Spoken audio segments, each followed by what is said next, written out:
is going to make probably. I think it's going to do similar to the first Black Panther numbers based on just like everything. Are you like serious? based on like people wanting to support Chadwick's legacy and all that. You think it's gonna be a Furious 7 situation? I do. I really do. I don't know. I don't feel like it'll be as big. I think it'll be $1 billion, but probably just $1 billion. I don't think it will. It will not do the domestic numbers that it did. It'll probably do like. Because remember, it like did like $900 million or 680 domestically or something. Mm-hmm. That was nuts. Oh, we are live. How long have we been live? 40 seconds. Nice. I was like, damn, that was like the smoothest I've ever done it. That was very smooth. I had to charge my device. I've been vamping. Part of me sits there, I'm just like, I hope nothing like personal is said, and then it's like, yeah. I actually hate that for go back. No, I'm just kidding, Joby. We love Who's you. Chadwick Booze? This is really weird. What's going on, guys? Welcome to episode number 40. That's right. Episode number 40 of My Cup of Tea. We are back with my spiderness and so much more. Joining us as always, we have Evan. Yeah, I'm first. I beat Carson here. Good to be back. Make sure to check out our Fast 5 commentary that'll be posted on Monday. The best Fast and Furious movie. Had a lot of fun with that one. We'll be doing Fast 6 next week. Having fun doing those commentaries. But yeah, we have a lot of news today. I saw Cruella like Tuesday. I thought you were going to say a year ago. I was going to say, I saw it yesterday, but I'm like, no, I didn't. I saw it Tuesday, and then I saw A Quiet Place over the weekend. Cinema is back.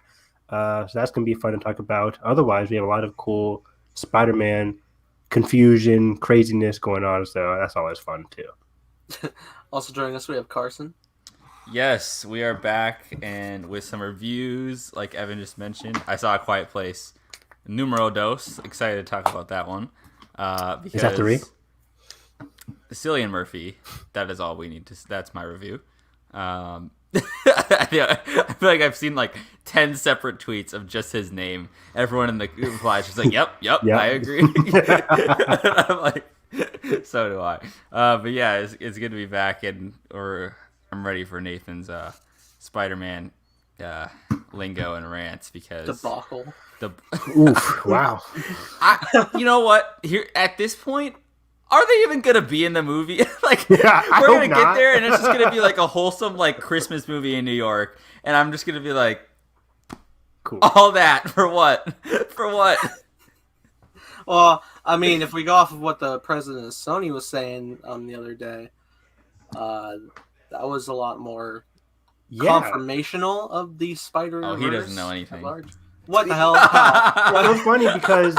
Looking at the Variety article... No, where's my real scoop sources? Looking at that Variety article, he says, like, the Variety themselves, the writer of this article mentions, like, the least kept secret is the inclusion of, Tobey Maguire and Andrew Garfield from the other movies. The president never says, like, never confirms, like, yep, they're in our movie, right. But the Variety article writes it as if it's already as a bias, known. Like, yeah. Yeah, kind of.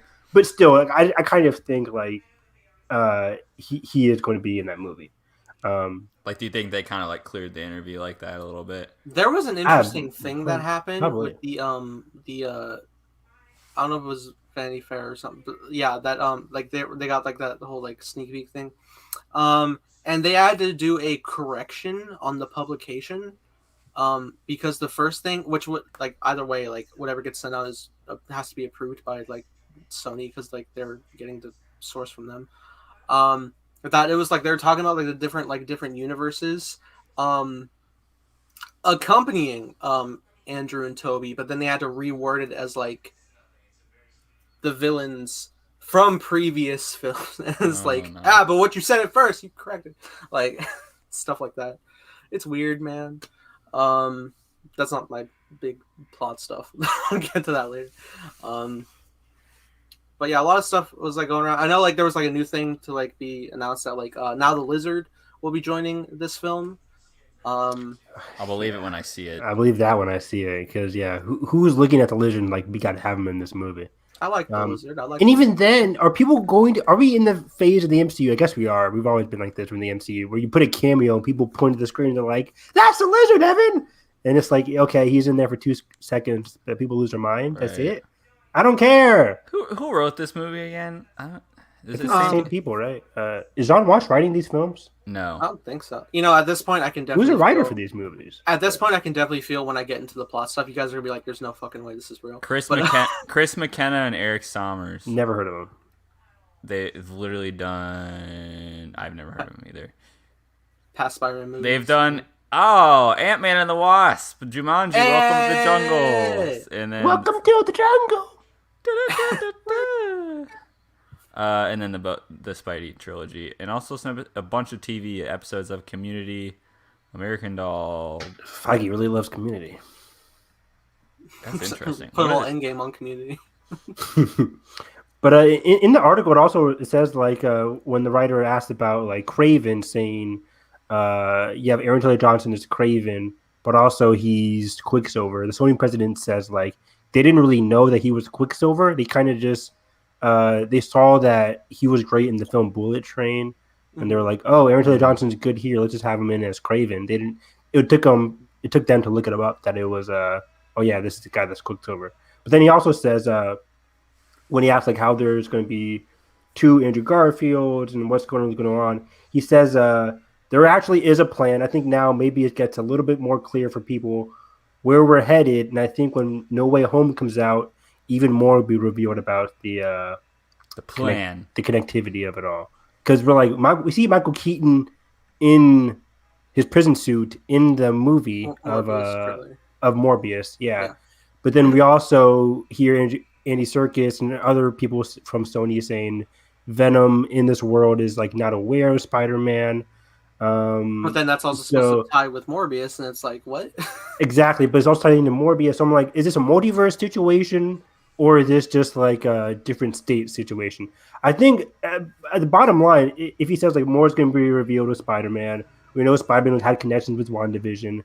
I think a lot of this is just going to be, it's going to come down to a multiverse situation where there's going to be a different multiverse like connection between Spider-Man, and after No Way Home, he's going to be able to hop between multiverses of going in between the Venom universe and going back to the MCU universe. I don't know. But he still thinks it's going to conclusively end this trilogy kind of deal.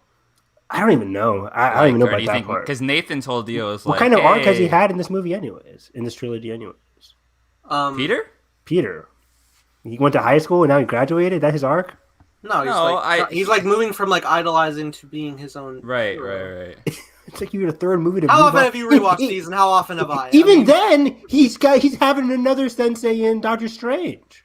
Yeah, so, look, is he really moving on? I mean, there's a point I'm going to tell you, and I'm going to be like, "What are you doing, writers? Don't do. Don't make." Speaking of the writers, these two have such a weird track. So they come from like comedy TV, and their first big screenplay together was they wrote the Lego Batman movie. Cool, but that's like comedy meta kind of like different things. Yeah, and then Lego Batman can get pretty grand scale. Yeah, and it's a great movie. Don't get me wrong, but it's completely different than like trying to ground a Spider-Man movie.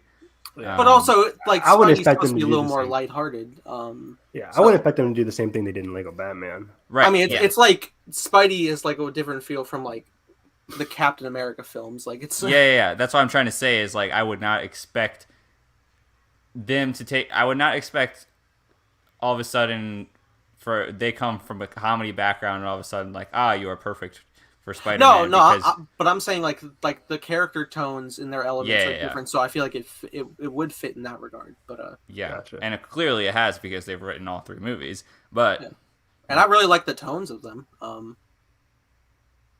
The Spider-Man movies.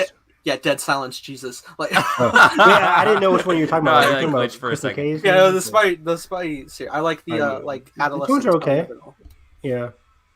I don't know. Yeah, I'm just worried solid. it's going to be off the rails here. It's less like I just like that they're less they feel less like universe-ending stakes and it's like a lot more personable. See, that's where the main issue for this trilogy gets me, or this duology so far. It gets me because it's the villains, the antagonists, the thing that the hero has to go against aren't that personal to Peter. Like That's in No Way in Far From Home, I was liking Jake Gyllenhaal and Peter's relationship until it was revealed like Jake Gyllenhaal just pissed at Tony, and then Peter just gets in the way. Very dumb. So the whole third act is him just trying to be like, "Oh, I messed up. Now I have to fix my mistake," based off of him hating Tony. And then in Michael Keaton, it was a great villain, but he hated Tony.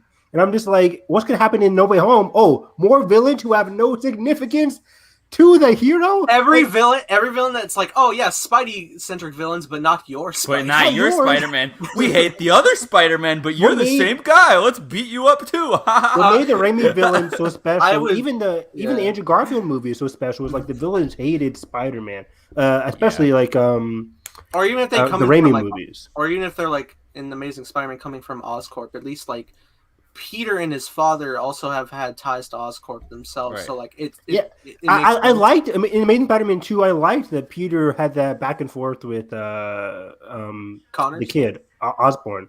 Oh, Osborn. Oh, Harry. Harry, yeah. Wow. At the very least, the villains can hate the idea of Spider-Man. They hate the idea of Spider-Man. They hate like if you forgot my birthday. Like he hated Spider-Man. Oh my god, dude! Classic. I say that all the time. It's classic. So funny. But I can't wait for to do the commentaries for. I'm not a huge lizard person, but even then, they really got you with the Peter and the Doctor thing. Mm-hmm. Even though Peter should have been smart about what the Doctor was really doing, which is really weird. But anyways, Peter and the Doctor, they had scenes together prior to him turning to a lizard. Anyways, Peter caught on pretty soon. He was like, not really. It took him to the third act. He's like, wait, are you really? What's going on? No, not the third act. I mean, he was like immediately going to police. He was like, this dude's a lizard, and everyone's like, you idiot, what? I watched the movie. I'm pretty sure. No, it was like pretty early on. He was like, I'm not going to review the plot of. I'm doing the No Way Home, and I liked the movie too. I liked Amazing Spider-Man, but Emma Stone. Yeah, Emma Stone, the best actress of all time. Yeah. What about Amy Adams, Evan? Pick your poison. Top three. You're just getting my Arrival hype in there. I can't give one movie. God, where's Emma Stone's different Arrival? movie? I know. Emma Stone's Arrival was in 2016. Fantastic. Anyways, where are we? No Way Home. All right, shall I just jump into what's being? Yeah, start with least credible Loose to details, a little bit more credible, if you can. Well, it's just sort of like a rollout of like how the progression goes. I mean, should we say spoiler alert? I think so. Hey, everybody, if you like potentially spoilers, maybe everything's always evolving. If you are unsure about this, I would just skip ahead best you can. We'll wave our arms when we're done. Yeah, there we go. So mute while it goes, and then I don't know. Give me that watch time. But no, but seriously, potential spoilers if this is true. We say that just because, like, some things could be true. We should change the thumbnambel to reveal hidden Spider-Man. Put some circles and arrows. Circles and arrows. Mr. Sunday Moon. No. Hey now. No, I love his Sunday Moon. He does it jokingly. And also there's like potentially like now theaters receiving the actual trailer, so it could be coming soon. And I have it on good authority that they are. I was checking with my coworker who was working booth yesterday. I was like, "Did we get it?" He was like, "Not yet." And I was like, "I'm gonna become the Joker." But even if the trailer comes out, I haven't seen an Eternals trailer in a minute, so I'm like, we don't have the Shang-Chi trailer yet, like, or the Shang-Chi one. Yeah, so I'm like, even if Spider-Man trailer comes out, it's not like it's gonna play in theaters. And also, I don't know, like the whole deal of like it's gonna come out on Tom's birthday. I'm like, stupid. Have we not learned anything from like the last 3 years of marketing, where like it's getting shorter and shorter time periods when trailers drop? Like we still have. Yeah, I was looking at the timeline. I'm like, has any December movie had a trailer yet?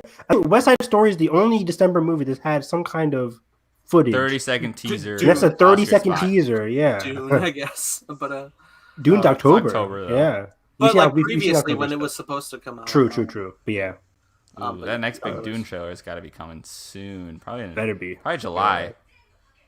Hope so. Free Guy. I wanted to release it. Free Guy. I saw a trailer for that in front of Cruella. Yeah. And it was newer than the one I saw earlier. It was weird. Huh. Unless I missed them. Anyways, back to Spider-Man. Okay, so we're on the run. Are we? Yes, actually, we're on the run with Peter, as well as MJ and Ned. And this is a time skip, right? Is this time or right away or what? Like... I think it's fairly immediate. Because they're they're like trying to like hide out like in like homeless shelters and stuff, trying to like lay low.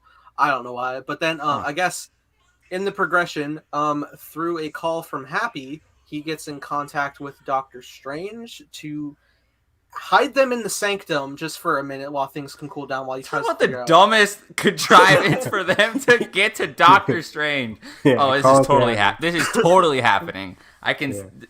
I don't know. I mean, I guess I can believe Doctor Strange is like, Happy, what's Peter's phone number? Beep boop boop boop. I can portal place. Or Let me just portal call places. Peter.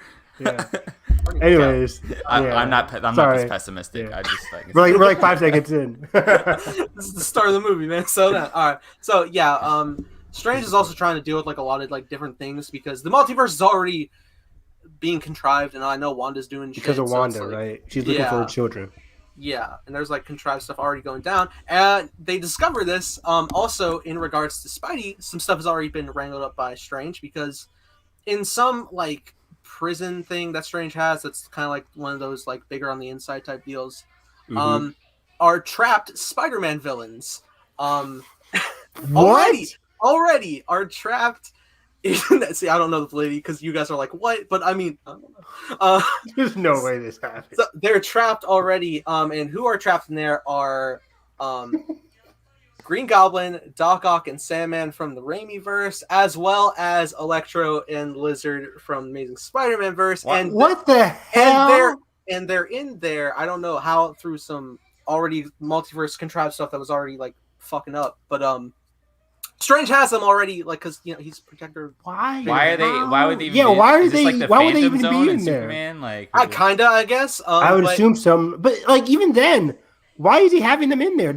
How did they get in there? I think he's just like wrangling up messes of multiverse. And why do they just so happen to be Spider-Man villain? There's a lot of conveniences in there. Yeah, I don't know, but that's so weird. Now we're gonna get to like one part that I'm not very keen on for Peter's character. May Parker turned out to be Spider-Woman. Yes, the Aunt May film is happening. Yes. No, but Peter, like, they're like communicating with Peter, talking to basically like saying, we died because the Spider-Man of our worlds were corrupt and killed us. We need you to let us out. I've probably spoken a better way, but like, we need you to let us out so that we can save our realities from them. And Peter does it. I don't know. There's why. no way this happened. I hope not. I hope that doesn't happen. This is amazing. This is amazing. Yeah, they get out and shit goes wrong, and then Strange gets back and tears him a new one because that's just bad for Peter, man. Because he already did that with Mysterio and the glasses. I don't want that to happen again. Yeah, there's no way that's happening. Like evil Spider-Man. Why would he even have access to them? Why would I don't know. I mean, we assume he goes to the sanctum, but I don't know. He goes to the sanctum and a portal opens to a Spider-Man villain hangout, like the House of Villains. I don't. Mickey's House of Mouse. Mickey's House of Mouse. The villain special. The villain. That was a great special. Yeah. But I don't know why. That's all I can assume. The case. But yeah, there's no way this happens. But okay, so in the further progression. Okay. Wow, there's more. But wait, there's more. Yes.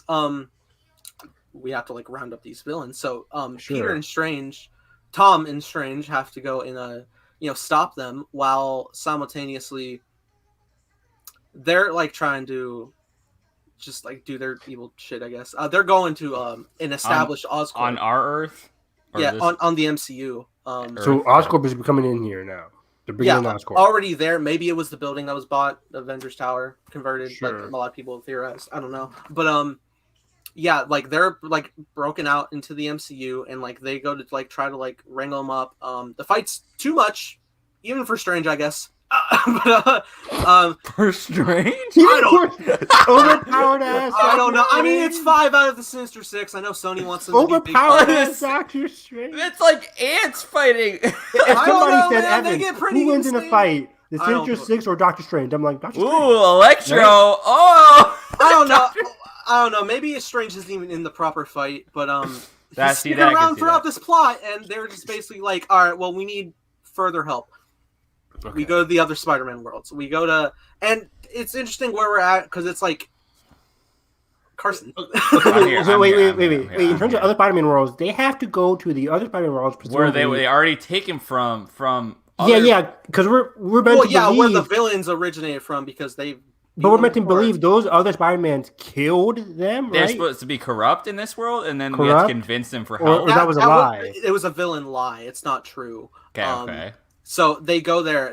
And you go to both Tom and Toby's, Andrew and Toby's world. And they're like, where did our villains go? But I mean, I'm happy at least that it's like further like along after the movie. So where they are right now is Toby is married with MJ with a child. That's pretty cool. They have a daughter. I like that.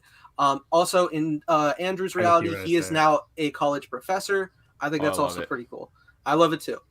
So we're bringing them into the mold, and so now a further thing to open multiverse stuff. Because I don't know why Green Goblin wants to do that, but he does. They've also been like posing that Goblin is the primary villain of this movie. That's by multiple reports. No sense. Saying that. No sense.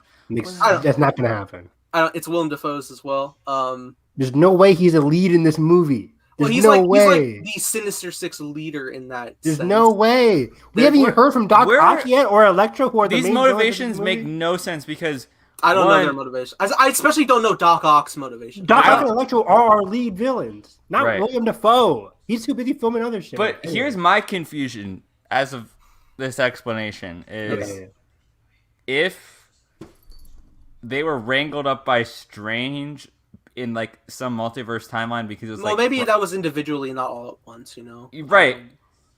But weren't they like already defeated in these scenarios? You know what I mean? They had to have been by the Spider-Man. Like, yeah, if we're pulling them out by like before they're like taken out, I don't know. Maybe they're not actually taking them out by like say Ock. Maybe they're not actually taken out by like right at his redemption. Maybe they're taken out before he redeems, so he's still bad. Which would still be like pretty very confusing. And so Strange would just do that purposely because it like no. Like I think some multiverse like weird stuff that was already happening. Broken. And he has to fix that, so he's just wrangling them up for now because there's so much. Which I can understand when we get to Multiverse of Madness. Does it? In Multiverse of Madness, I'm sure. Like, but which is after. But anyway, yeah. So I know they want to do like at least Goblin Norman himself wants to like achieve multiverse travel and stuff, and I don't know if he's meeting with another Norman in our MCU or not, but I mean I know he is going to Oscorp to achieve that, and the way they have to achieve that, how are they going to do it? Yes, ladies and gentlemen, a Stark power core needs to power the whatever. This is 1,000% true. This is so true, and I know, right? I don't know. There's no way it's that fun to explore, right? It's fun to hear it, like just to be like how, but yeah. Okay. Dark power core. I can see this writer's room just like lighting Can up. you? I can see them just oh, Kevin, look at the Stark power core. Okay, it's Dark power core a little bit, but everything else is ridiculous. And I know like they're doing this also. Like I know at one point the villains open up the Amazing Spider-Man dimension, and who's coming charged through? Paul Giamatti's Rhino, fan favorite. You're joking. And that's your full Sinister Six there. Wait, is this still part of your theory? Is this part of the rumor? Yeah. And basically, while Goblin's like trying to achieve that, he sends the other 5 members of Sinister Six to like fight the Spider-Man. Why are they gonna listen to? Like, I'm so confused. They're gonna show up and be like, "Guess we're together now, and we're gonna fight these guys." Like, it just seems like. I'm sure they're like skipping over developments for sure. It's just I guess, yeah. It's just it's bullet points, but yeah, it's weird. Here's another insane one I don't like is that they get into a scrap with Sinister Six and like they get they get pretty beaten. Toby gets beaten worse. Okay. Toby gets beaten worse because he's older. I don't know, but like he gets beaten My worse. back. Yeah. And he dies, which I don't like. Because, I don't mind it. It's a multiverse situation. Yeah, but I mean, He's not real. He's not I mean- tangible to this universe. yeah, but I mean, fans of that universe, like it's that Toby. You don't. It's that. He was Spider-Man. gonna grow old and die anyways if we never got a fourth movie. Spoiler Yeah, alert, but guys. not like this, Evan. Not like this. Not like this.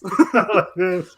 That's my favorite line. I guess I just don't know how any of this has any agency to Peter. You know what I mean? Like I don't. I mean, know. 90% of this is not going to happen. But I hope not. But Probably not. We're gonna see the trailer and we'll be like, "Oh shit, there's some shit here." Like, yeah, 90% of this is not going to happen. But I just in terms of specifically Sinister Six, I think they still want to set that up. Like in that I article, don't know, man. I've known Sony in the past to fast track so much. I know too. But in that article that I mentioned, even the Sony president was like they want to get their place. Like I think they want to get to a place where they can do like a Sinister Six kind of movie, whether that is a multiverse Sinister Six or whatever. I think they want to do a Sinister Six kind of movie to shoot your load and do a Sinister Six in Spider-Man No Way Home, and then just to have them get defeated. It's like why? It's a weird situation here. Just from where we're at in the point so far, because we now know, and this will be probably a lot of backlash because it's like, okay, Tom let loose these villains, which has then led to the death of Toby. I don't think that's the best plot to go. I mean, should it be stakes? Sure, but it's like, man. But then we go a little further on, and another character also dies amidst a goblin pumpkin bomb, and who gets killed? Mary Jane. Ned. Wow. you can't kill Ned. They're killing off That's what I'm Ned. saying, dude. I don't want It's that. a joke. It's not. They don't kill off Ned Lee. Okay, this is Really? I know. Are they really gonna kill off Ned? End of the trilogy. I don't know. Oof. I hope not. I mean, I think like people were pointing potential validity to that because other Spider-Man have also lost a companion throughout their trilogy. Because Andrew lost Gwen. Who did and Andrew Toby leave? Andrew lost his girlfriend. Straight from the comic books. Still a friend. I know. Yes. But then also Toby lost Harry by the end. At least we cared more about Harry than we do about Ned. Right? Who cares about Ned? Sorry, Ned. It sounded like me and Carson did. what I care about You guys Ned. care about Ned. As much as you cared about Harry, like Harry had some emotional weight because he had an arc. That motherfucker had an arc in that movie. Ned is the We guy forget in a chair we making forget Death they're high Stars schoolers. in his bunk bed. We Get outta forget here. they're high Children. schoolers, dude. Children. They're best friends. Yeah. Tragic. When Anyways. they have the handshake in Endgame, I was crying. Oh, the handshake, cool. Oh, Evan. Shut up. The one thing that this could be grounded in, you could be like, oh yeah, at least they're just gonna have a high school friendship. If somebody that told me, makes hey it feel guys, real." Ned Leeds dies, I'm like, I'm not shedding a single tear. Oh my god. I'm not. It's Ned Leeds. I don't care But about for Ned. Peter, it's Even if I'm trying to think, like, okay, let me think of all the cool Ned moments. Okay, they had a handshake. oh, you are Stop. Stop. Sorry, I ran out of shit because there is nothing. The Lego Death Star. The Lego, I mentioned that. The Lego Death Star, cool. He's a funny best friend. Yes, He's he always is. there for Peter. Come on. And he will continue to always be there because he's not dying. There's no I way. hope not. Jeez. I don't There's want. no way to kill him. I don't want that to be true. But anyway, I don't see how that would have. Yeah, I just don't see that happen. and in that course of action, there's also a point where There's more.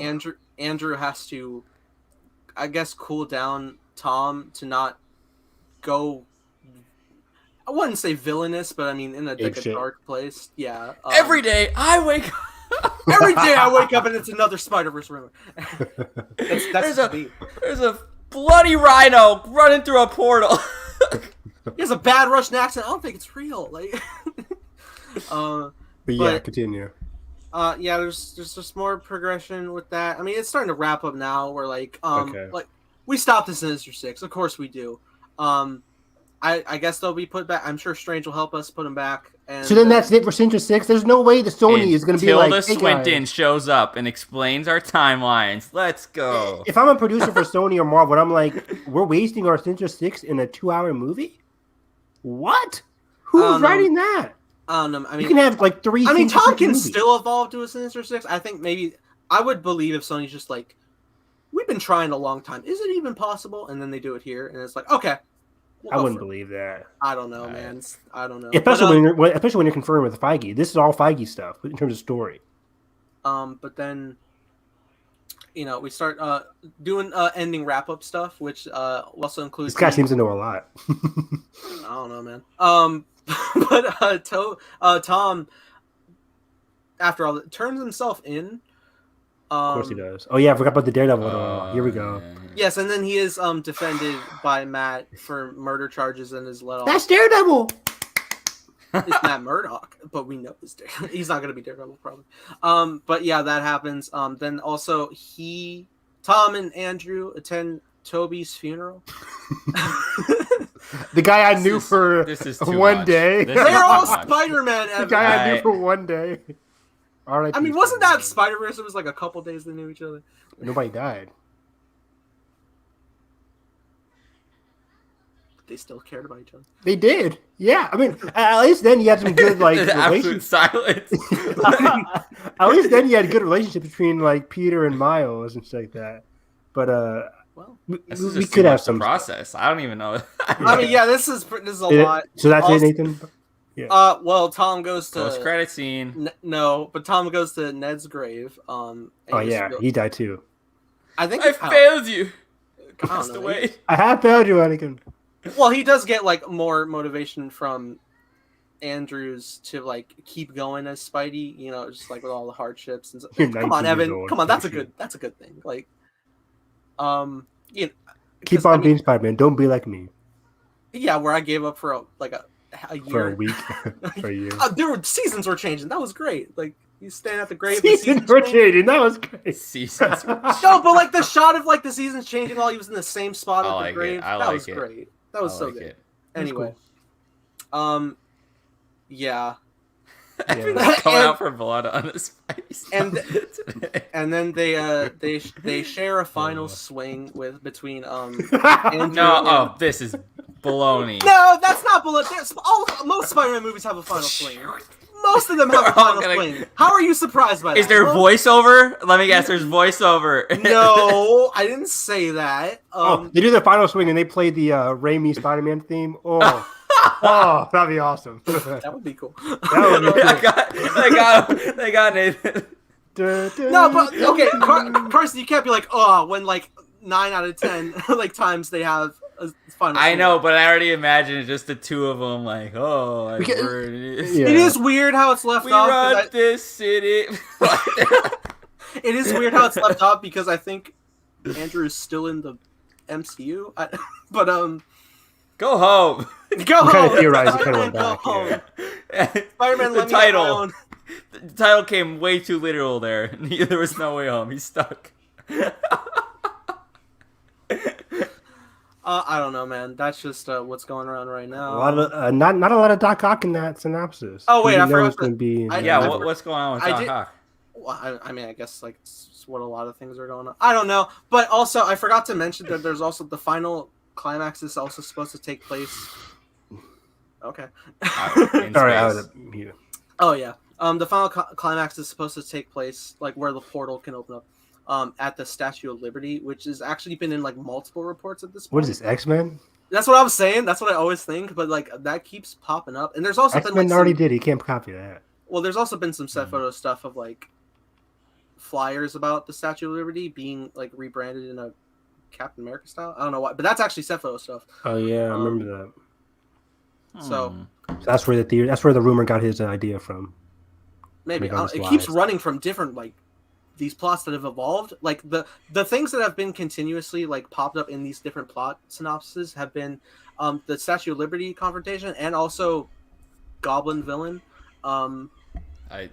There's no way Goblin is a main villain in this movie. Take it to the bank. I can. Somebody click me right now. I don't think there's no way Goblin is a main villain. I don't think Goblin's like the most screen time villain, but I can see him being the Sinister Six leader of it all. No. Then who?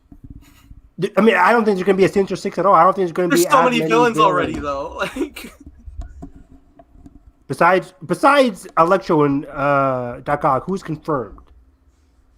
Well, okay, I guess Nobody. Well, Exactly. confirmed, no.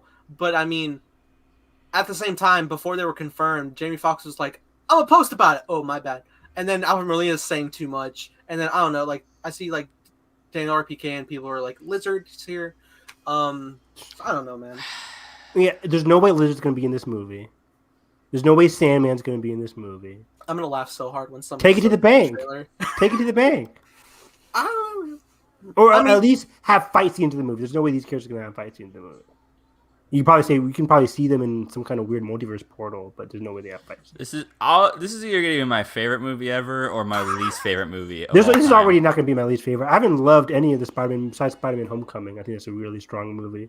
But I really like Homecoming. No Way Home is just that has not aged well for me. Ben, Ben. That's not far off. He probably in that one. That's probably I should probably do the wave thing. Feige is taking over Star Wars, and this is his transition filibuster. into. Yeah, probably. But I don't know what I want from this movie. I specifically going into the Sinister Six of it all. I don't want them to shoot their load on Sinister Six so early in a 2-hour movie. Like it just makes no sense to me. Especially Again, I there's reference no build up. There's no build up. It's just you're getting like the multiverse. 3/4 to final form of where these Right? movies are already at. You know And what I mean? again, even if people like to hate on the Sony people a lot, even if you're thinking from their weird mind heads, why would they, who want money, waste a potential Sinister Six movie on this? Well, Like, it because just doesn't I make think sense. I can see why. Because like they know that this will guarantee make probably the highest grossing Spidey film if you're doing all this crossover. By including Doc Ock. If you market it, maybe. But I doubt they're gonna. A Spider-Man movie alone automatically makes $1 billion. Doesn't matter who you put in the movie. Yeah, but more so. But also I can see that like they've been trying to do Sinister Six for like 8 years now, and if they're As standalones. yeah, which I think they should know by now is bad. I mean, I know they got Venom and Morbius stuff, but it's like If they set it up right, it could be really cool. There's potential there. yeah, but I mean, it's always been really wonky to not have Spidey at all. And I think they probably did find a fast like. You honestly, can this include feels like- Spider-Man, just not Yeah. in No Way Home. Yeah, I know. It feels like they got like they saw a cheat code that they could use. Where like, oh, we have an MCU tie, multiverse stuff. We've already established these villains. We got it. I could believe that, honestly. I can kind of believe that, but I'm thinking like if you were to just include Doc Ock and Electro, have them get defeated, and then down the line, then you have your Sinister Six movie without the need for all this multiverse crap. Then you have your Sinister Six movie where he's fighting Spider-Man, or they're fighting Spider-Man. You can do S2 movies making $1 billion instead of just one. But yeah, I mean, at this point, what I've like come to the point of is like, because you remember Evan, how I was like, it'll be set up for later. And yeah, I what was happened like, to that, Nathan? What happened to that? What Well, happened to that? Because What's up with that? because the reports, Evan. No, honestly, I'm getting what I've gotten to. Wait, is is the this point of, part of the Spider-Man Reddit, by the way? Is I this don't all in this? Where are we finding these? This Yeah, in the Google chat, the Spider-Man Reddits. Like I know on Star Wars, there's like Star Wars leaks on Reddit. I mean, The it probably, is Spider-Man through, like, leaks. it probably is through like Reddit stuff, but then I'm also like seeing like people who like run On sports Twitter? it in the trades like report it. But what I'm saying is like at this point where before I was like I hope it's chill, and then now that I see it go more and more, and even at this point there's a lot of points here where I'm like okay, at this point I'm just like letting it just wash over me where like okay, by the time I get there though and we get marketing and stuff, I'm probably gonna get more on board, and then I'll Same. trust them because I've enjoyed the Spidey films thus far. I mean, granted, I like Homecoming more than Far From Home, but I was so amped when the end of Far From Home came out, and I wasn't really feeling Far From Home, but I saw the ending and I'm like, it is oh weird. But man, we can do some it is cool weird. stuff here. yeah, it is weird that we're like the primary focus isn't the identity thing. It's Right. That's crazy. other Spideys. Like that's Spider-Man's biggest hurdle that we've had so far in these Right. in this movies, for him at least. His identity. How is that going to affect Ned? How's that going to affect May? Everything he's established. Not to mention he gets to finally make an individual decision of like if he's gonna put up with all. I mean, he's so far into it now. It's like, man, there's so much potential for him to like grapple with that a lot. I feel like. Yeah, I mean, there's just so much they can do here, but then to brush over that, just to force in the multiverse stuff. And to have a villain that would like actually tease, like like taunt him about that would be so exciting. Yeah. Grounded in that city. I mean, maybe it somehow works out that way. And I'm still nervous about the Doc Ock and Electro of it all because How they're they not show up. Yeah. not only how I don't give a crap how they show up. I'm just like they have no connection to Peter. Zero to hero. They have no connection. I just like that song. Well, they have no connection to Peter. Yeah, and that's also why at this point I'm like I can be accepting of like rumors like this because I'm like if you're already like have the confirmation of Ock and Electro, it's like we're already riding this train as it is. I mean, all right, let's have some fun, I guess. You know. I can just tell so many people are going to be excited when they see a portal and 6 villains come out, and I'm like, I will be excited because I'm a fan of those. I mean, in the grand scheme, I am of those characters. I mean, as it being its own thing. Okay, so I view it as like if it's as its own Spidey flick, not the best, but as it being the legacy of like Spider-Man, I'm hyped in that regard. I don't know. It's weird because usually for these third movies, that's really when you get these big collaborations. Captain America 3 was Avengers 2.5. Thor 3 was him with Hulk and Loki and all that stuff. Like a lot of these trilogies, except for Iron Man, really. A lot of these trilogies, even Ant-Man's going to have a huge Fantastic Four connection. So I'm expecting a trilogy to have some kind of big characters coming in to a solo characters movie. But even then, I love Civil War so much because it's such a strong Captain America movie, regardless of how many heroes are in the movie. It's still a strong Steve movie. What else? I mean, it's still, there's other still Spidey's, but I mean, I know. I'm just granted, we have no idea what Spidey's arc is going to be in this movie or Peter's arc is going to be in this movie, so that could really surprise us. I just hope they really nailed down the personal connection because I loved him and MJ's relationship in Far From Home. I felt like I wanted more of that, and by the looks of it, we might not get more of that. Like there's a set photo between him going to MJ's coffee shop or his drink shop, whatever it was. Yeah, in the snow, Christmas time, and I'm like, oh, please give me some more of this Tom and Zendaya. But now it feels like that's the ending, right? That could be the ending, that could be the beginning, and then shit hits the fan. So I'm just like, I want more of the personal stuff, and I feel like we're not going to get that with all the multiverse stuff. Please prove me wrong, Feige, but that's my thoughts.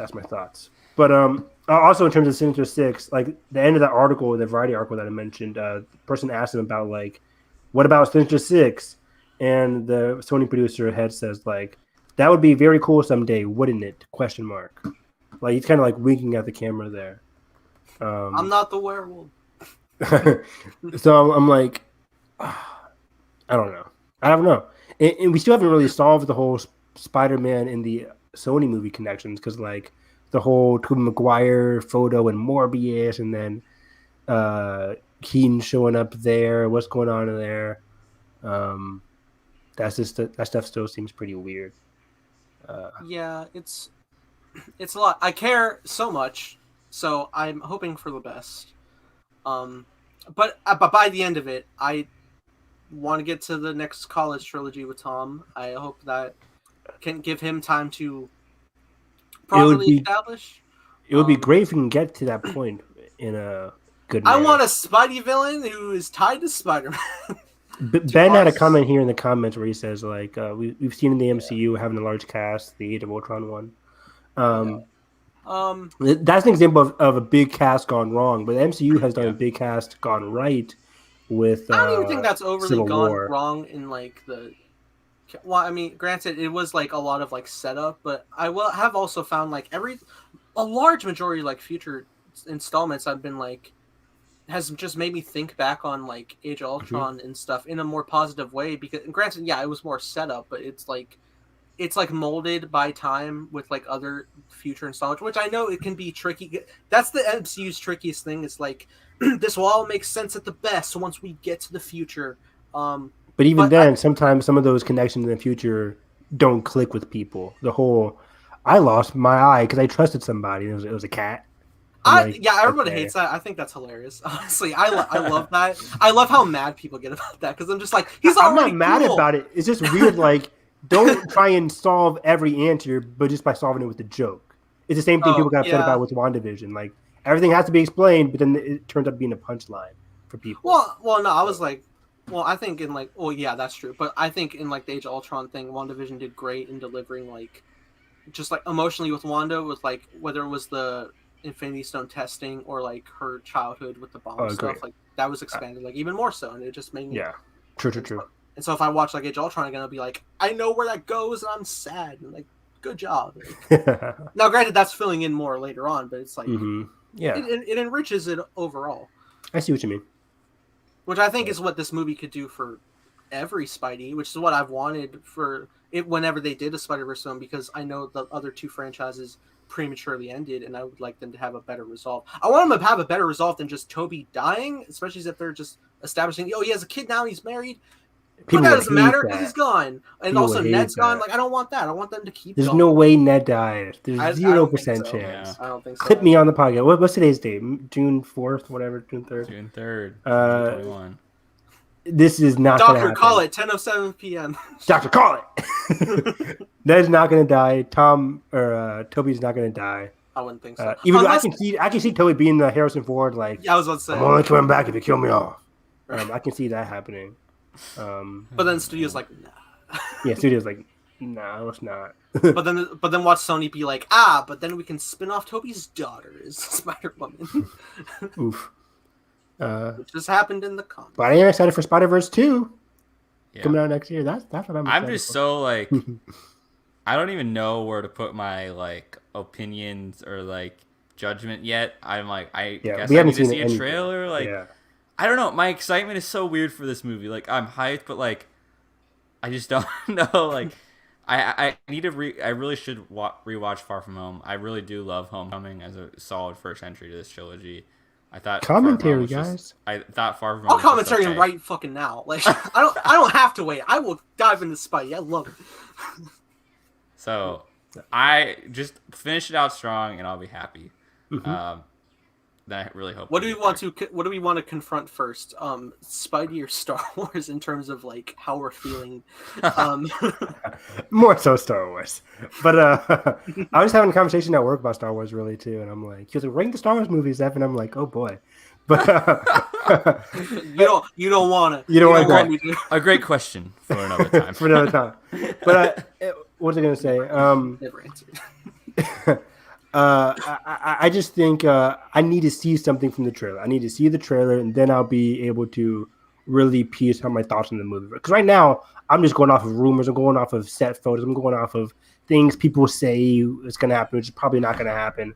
So we'll say. I'm not excited for it. It's a Spider-Man movie. Spider-Man is my favorite hero of all time. Comic book hero of all time. So I'm always going to be excited to see his movies. I'll be there day 1, 2, and 3. I think what I found the most believable in my thought process was like, it makes sense they didn't pull Raimi's Venom because they're contractually doing Tom Hardy right now. But true. Otherwise, yeah, I don't know, man. Yeah, otherwise it seems a bit too crazy. I can believe it. I can't believe the lick of that. Whenever we get the first trailer, which I'm sure will probably be, honestly, I'm gonna predict the first trailer to come around like the week Fast and Furious opens. You think this month? Because that'll be like a week or two behind Black Widow, and I could see that. Like if it's supposed to. Oh yeah, if it's a week before Black Widow. And if theaters are already getting it. Yeah. If theaters are already getting it, they're just gonna be hoarding it for 3 weeks. Theaters are not getting this trailer. Well, I could believe that because like that what usually happens? You get it and then you hold it for a month.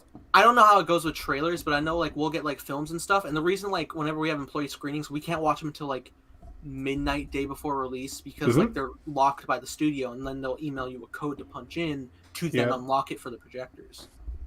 Right. Yeah, that makes sense for movies, but when it comes to like trailers, I don't know. Why would Disney send over a trailer this early if it's not coming out anytime? Maybe just to make sure it gets there. I know, like it's weird because it's not just like you get like an emailed file pack. No, you get like your own individual USB for every trailer that you then upload into your system.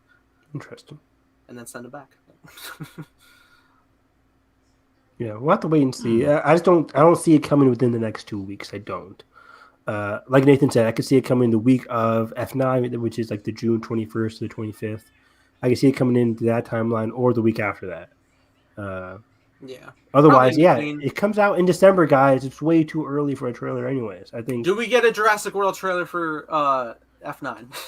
They're both Universal. No, Colin was teasing something. He said something's cooking for a teaser. I bet we'll get. Wait, what movie, 2 movies did you just say? Jurassic World Dominion. No, F9 and what Black Widow. was the other? Oh, I thought There's that like a was another- 2-week gap. Like Black Widow's July 9th, June 25th for Fast and Furious. What's between them? Is anything in between that? You know, I could totally see them doing an exclusive cinema 1-minute teaser for Jurassic World Dominion I can see that coming with too. Fast 9. I could see that. See it in IMAX. Yeah, or it could be the first big IMAX preview back, like, because I don't know if there's even been any IMAX exclusive clips, because really it just started to get going again. Be some hyped incentive for someone. In between Black Widow and F9 is the Boss Baby 2. How could I forget? Also on Peacock. The trailer's coming. The Spidey trailer's coming for Peter Rabbit 2, everybody. When's that coming out? No clue. I think in the coming week or two. I don't know. Disney is next not... week, June 11th. Oh, there we go. Oh my god, In the Heights is coming. I'm so hyped. Fantastic movie. Second favorite movie of the year. Oh, second now. What's the first? What's the... A Quiet Place 2. Oh, snap! Well, Hey. But I mean, if you guys would like to jump into some validated news. Oh, yeah. In other news, boom, boom. I want to chat about something that just broke. Donnie Yen. Oh, yeah, let's do that. I didn't have my notes, but yeah. Donnie Yen is joining John Wick 4, and suddenly I'm at peace again. Because I love Donnie Yen. I love Keanu Reeves as John Wick. You put it together, holy shit. John's going to need all the help he's going to get for this one. I think the report was actually saying Donnie Yen plays a character that's similar to John in, like, you know, he has like both similar enemies and a similar past, which is not uncommon for this type of world and this work. But dude, if they end up teaming up, oh my hell god, yeah. dude! Think of Donnie Yen's gun fu. Like, oh my god, that man is an amazing martial artist, and you put guns in his hand. Jesus, that's gonna be incredible. Jesus Christ, it's Donnie Yen. Like, Jesus Christ. That's how it should be. Dude, I'm so excited. Because what is he? I still need to see. Nathan, what's the movie you bought? It's part of the IP Man trilogy, or now it's a quadrilogy now. Yeah, I still have to see Ip Man 4 as well. Yeah, I've only seen the first one. They're all because really, what has he done since Rogue One? He's been in Triple X, Return of Xander Cage. Yeah. Oof. Mulan. Oh. Whoa, yeah, he was. Was he the general in that? I ejecto-cetoed that out of my brain. Yeah, otherwise, yeah. It was a good movie. Primarily what he was working on was Ip Man 4, and like it was being hyped like by the place as like the one of the best martial arts films ever made, and I believe it when it comes from this dude because he's like intricate with all that, and he is like a trained master. It's Donnie Yen, like. So I'm very excited to see like where things roll out. Did they move John Wick and Matrix 4? Yeah, Matrix is coming out December. Yeah. John Wick is coming out May 29th, 2022. I think. Yeah, I think. Right, it got pushed, right? Did they greenlight John? No, it didn't get pushed. It stayed, but Matrix moved up. Yeah, I forget. Did John Wick get greenlit for a 4 and 5 or just 4? Yes, 4 and 5. Yes, 5 will be the last, I believe, is what they said for. Mm-hmm. It's weird. I remember going into 3 thinking that was going to be a finale. Me too. Then it doesn't, and then I'm so sad Carson got spoiled by like a Apple Watch text. I know. What was the spoiler? No, remember they announced texted John Wick us 4 with the date, which wasn't previously announced. Yeah, they like sent it out early to people that were subscribed to like the text thing. Oh, before you saw John Wick 3. Yeah, I think. Yeah. A couple days after it had released, there was a text. I was like, "Whoa!" And Carson was like, "What is this?" And I'm like, "Damn it!" He doesn't know about Parabellum. Gotcha. Classic. But yeah, John Wick 4. I think is the subtitle already called The High Table? Do they already have that established? I don't think. I always thought it was called John Wick 4: The High Table, but I could be making that up. I thought you were saying that would be a cool title, and I was like, all right. Cause isn't the whole goal like the high table is coming after you, John? Like and then he's like, let's bring the fight to them. So like, he has to go against all 10 or so members of the high table. John is the high table, which is going to be awesome. The My theory was high that'd be dope. My theory was like, out of all the 10 high table people, like the leader of the high table would be like Tom Cruise.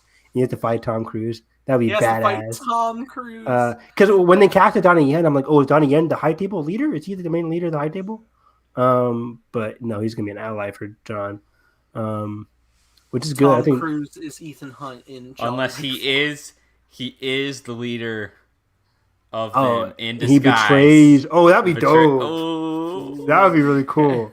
Like the whole movie, he's helping them out, but then at the end, he's like, "I'm the leader," and then like pushes him off another. I can rooftop. see like he went through similar stuff that John did, but then like he like fought up the ranks to like join the high table, or maybe at like some sacrifice. I love it. But then maybe John, he sees John's situation and feels like guilt ridden to like jump back. Donnie Yen might die if that's the case, but I can easily see him dying too. Yeah, as like the friend who dies along the way. Look, this is my dream. John, this has nothing to do with the plot of the movie. Ever since I watched like John Wick 2, I've wanted a John Wick scene in a plane where John Wick uses the contents of a snack cart to take down enemies. What kind of weird plane fetish is this? Here's your dude. Fucking... Imagine though, like those drawers, and he's like, oh, he didn't wave that Spider-Verse over. Yeah, I already did the wave. Yeah. But anyways, think what he did with a pencil in a book. Imagine what he could do with like a metal cart in a plane, using it as the plane is like going up and down or something. A champagne bottle. He pops a cork. Yeah, dude. That'd be pretty dope. Like smashes a wine bottle. He's gonna strangle somebody with an oxygen mask. He's totally gonna do that. Yeah, there's so much potential for that. Like a life jacket. A life jacket. Miscellaneous stuff. Someone's dying in the bathroom. It's so compact enough. Like, oh my god. Jeez. I mean, I do love a good plane or train fight in these movies, so that'd be really cool. Oh, they just like punch their way through into the cargo hold and it opens. Because think about it, John Wick has never he's never had the chance to go out of the country because he's just been on the run for 3 damn movies. Do you think it'll be like a full commercial? Fight? Do you think it'll be a full commercial flight or like a private jet? Like, what size plane do you think? Or a big cargo, The Mummy 2017 plane?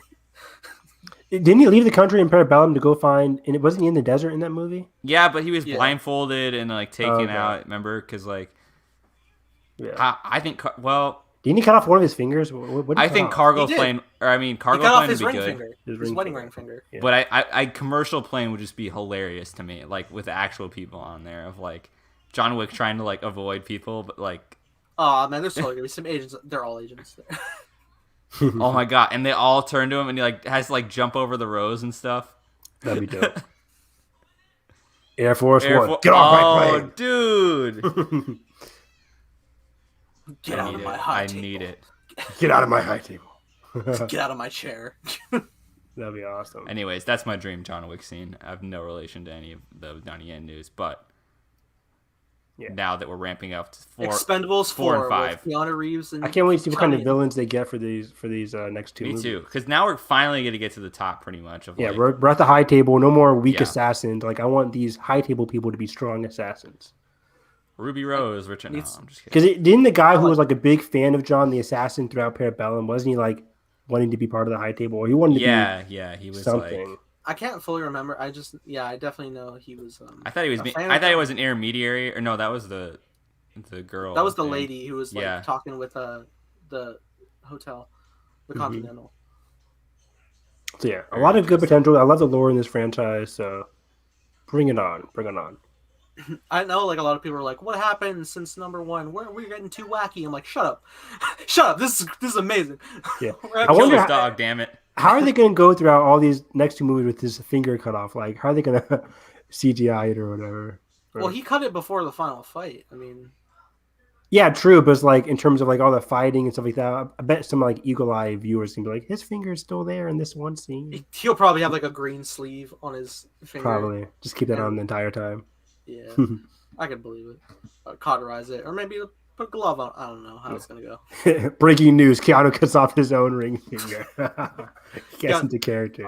John gets a metal finger. It's like Yeah. fucking stabs people with it. Like it gets That'd be way so too cool.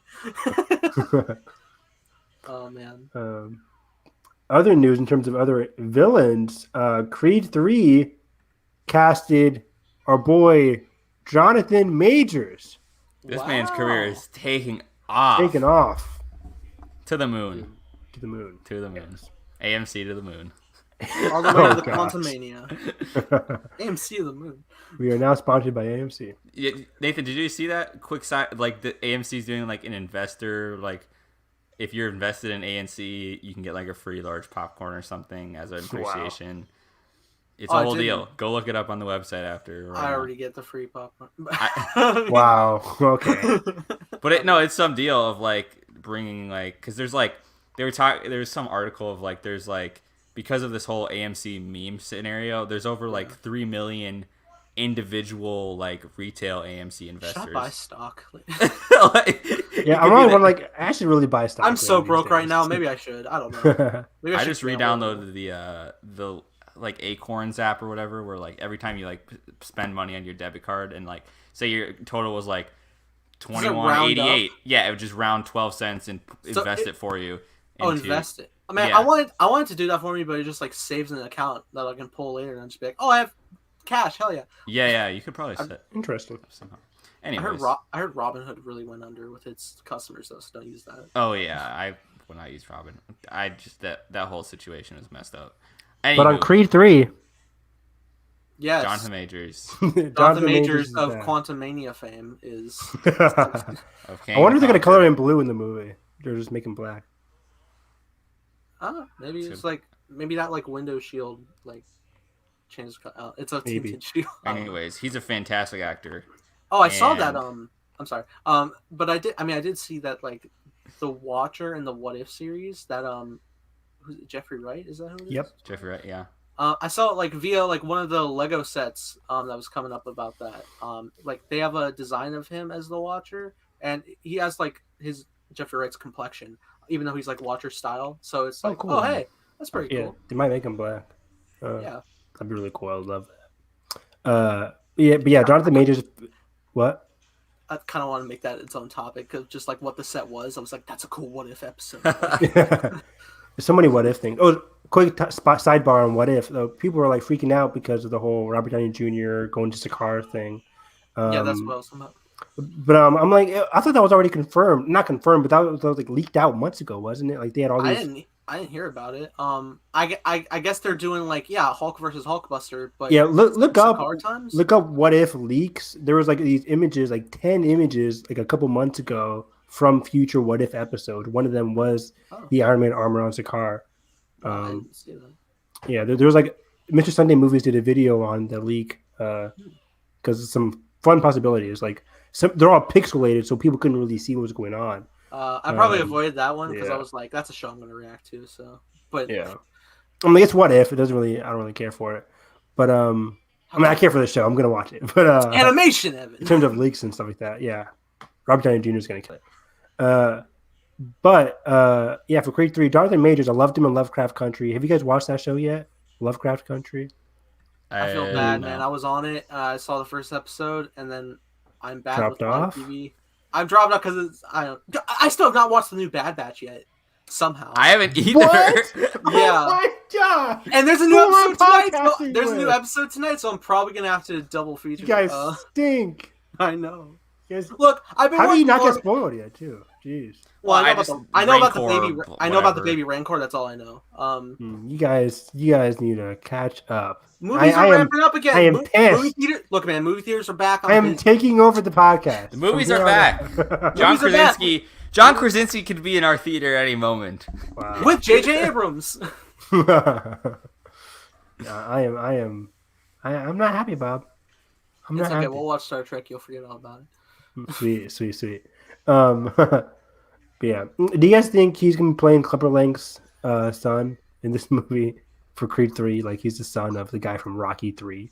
Like that would suck. I really just hope it's a new. I hope so too.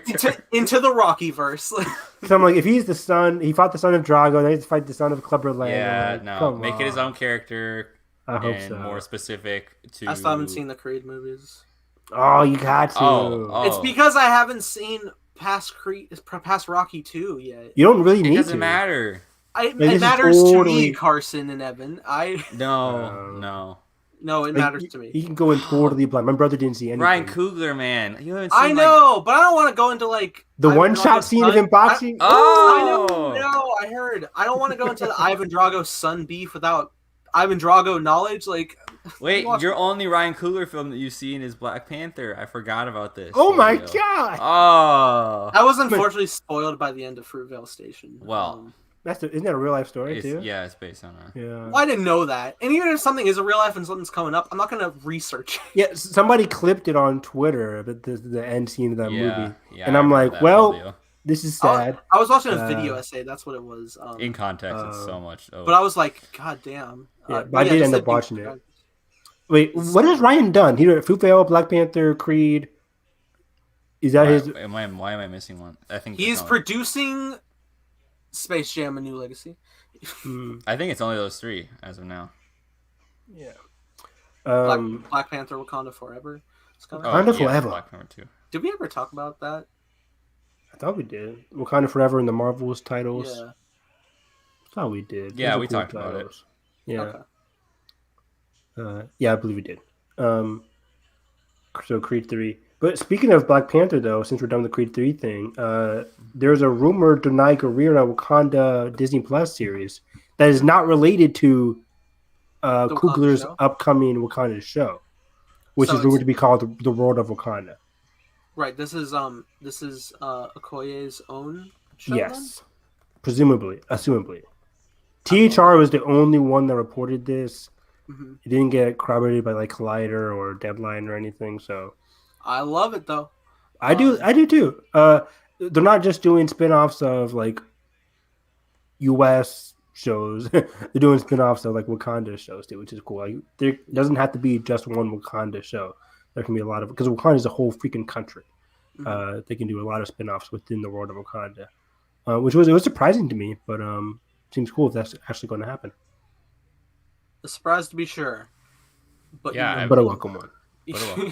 Like ever since I saw Black Panther, I just loved like it was easily the most like the world that you just like wow, like this has Asgard's cool. This shit.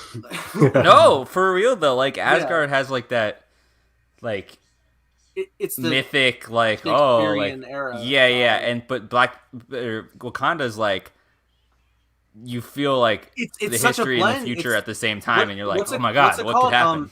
What's it called? Like Afro? Yes, Afrofuturism or Afrofuturism. Yeah, I think that's the term. And it's a mix of not only like past like cultural existed architecture, but it's blended with like further age tech that we don't even have, and it's so cool. It's amazing. And there's just so much with like, especially like with such good, strong supporting characters. I think it's really cool that they're gonna build it out and just introduce us to complete, because Wakanda is a big place. Like obviously we're gonna meet new people and new stories, but I'm excited to see how it all blends together, because it seems that Ryan Coogler is really on board with the idea of like expanding this world. Mm-hmm. And that he's excited about that, it makes me excited that like he has kind of a vision to kind of tie it all together in some loose way. Absolutely. I agree. I think more so they're doing all of these like World of Wakanda show and Donnie Guerrero Okoye show. I think because I don't think they're going to do a Black Panther 3. I think they were already set to do Black Panther 2. They probably would have, but we're in this state. Exactly. I think 1,000% if Chadwick was still with us, they would have done like Black Panther 4, 5, 6, 7, 8, 9, 10. But which I'm just gone. Like, and I know we haven't like seen like where we're going, but I mean, I really have to commend Coogler for being able to think of a way to continue. Yeah. And I mean, luckily, Wakanda is just so rich in like so many stories, I'm sure. Exactly. I think he's like, we don't have to do Black Panther 3. We can just do a shit ton of Wakanda shows that people would love, because infinite possibilities within that world that's not centered around the character of Black Panther. Does anybody play God of War? I hope we see Asgard in God of War 2. I hope so too. It is called Ragnarok. God of War is on the news lately because it got delayed to 2022. That's what the Ragnarok is going around. Okay. Yeah. People are pissed. Hey, we should do a many-hour stream review of Ghost of Tsushima. Oh, that would have been God of War. I do God of War 3-hour review. Great game. Yeah, I forgot Nathan finished. And yeah. Yeah. We can all talk about what ending we chose. Yeah. Sidebar, but yeah, Nathan was like, they could do a Lord of the Rings trilogy with Ghost of Tsushima. Out of just the first game? Yeah, man. No way! How can they do that? They could do that. No way! There's so many you can fit characters that Jin has. You can fit Ghost of Tsushima.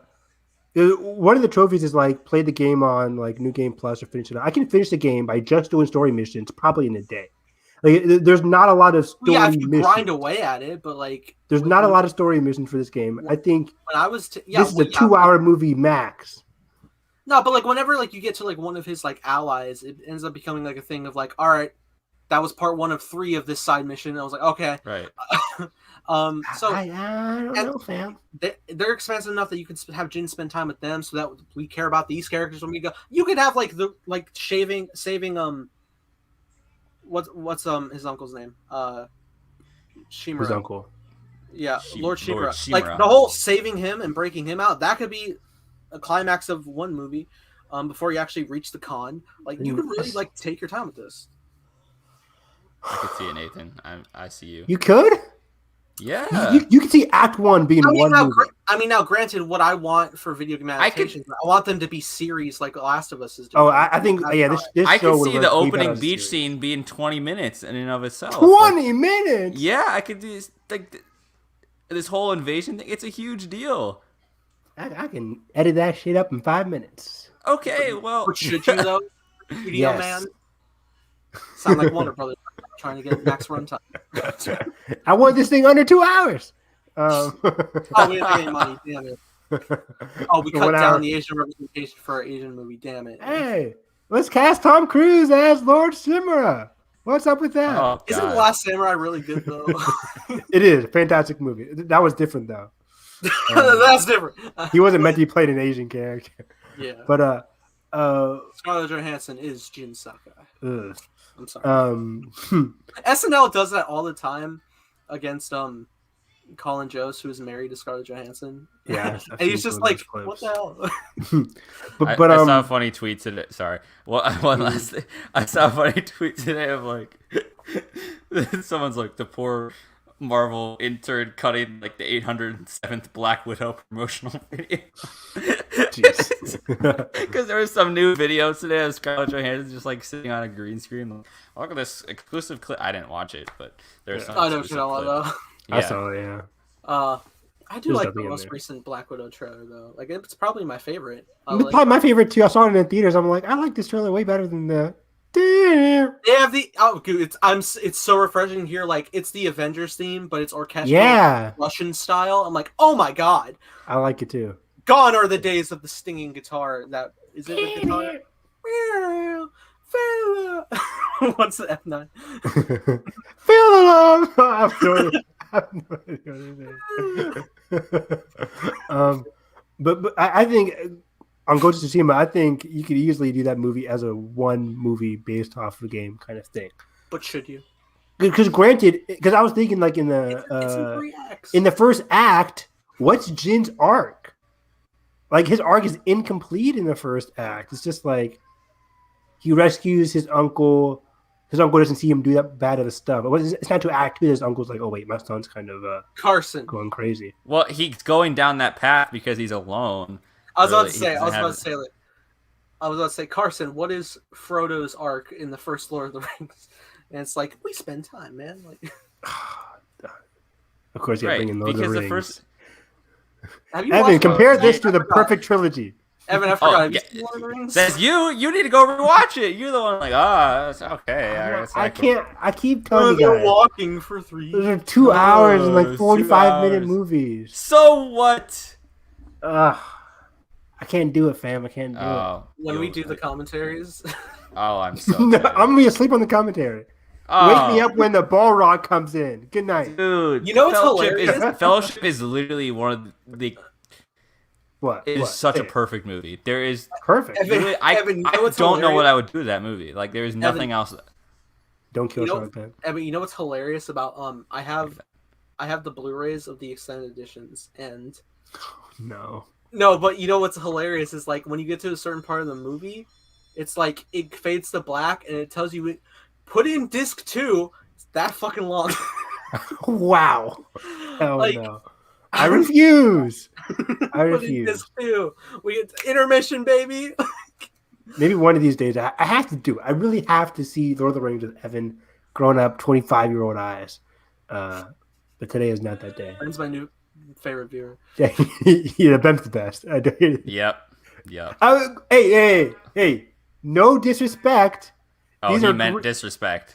These are probably very good movies just for Dishonor me. on you, dishonor on your cow.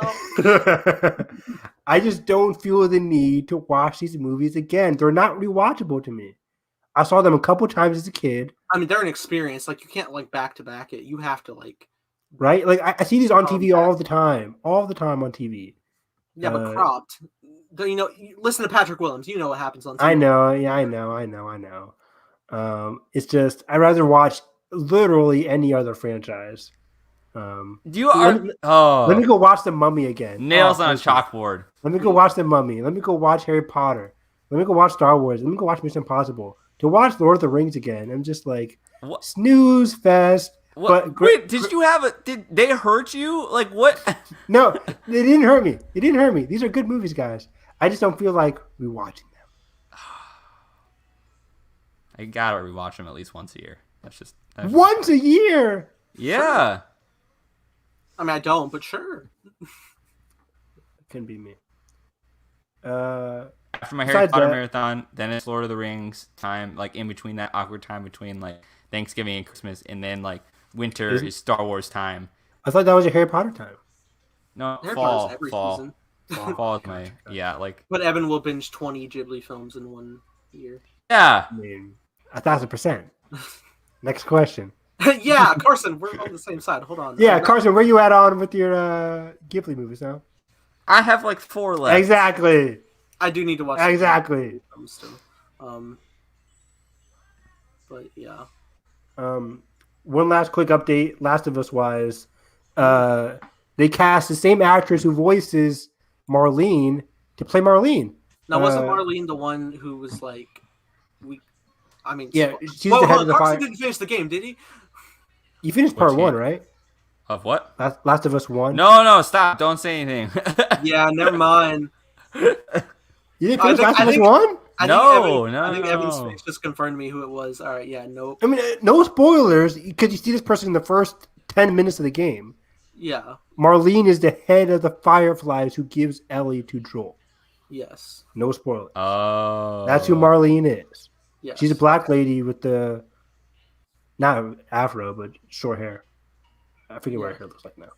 But yeah, she gives Joel the mission for the premise of the game. This is exciting. Yes. She's the head of the Fireflies. No Okay. spoilers beyond that. Wait, and who else do we have confirmed so far? Pedro and You have Pedro.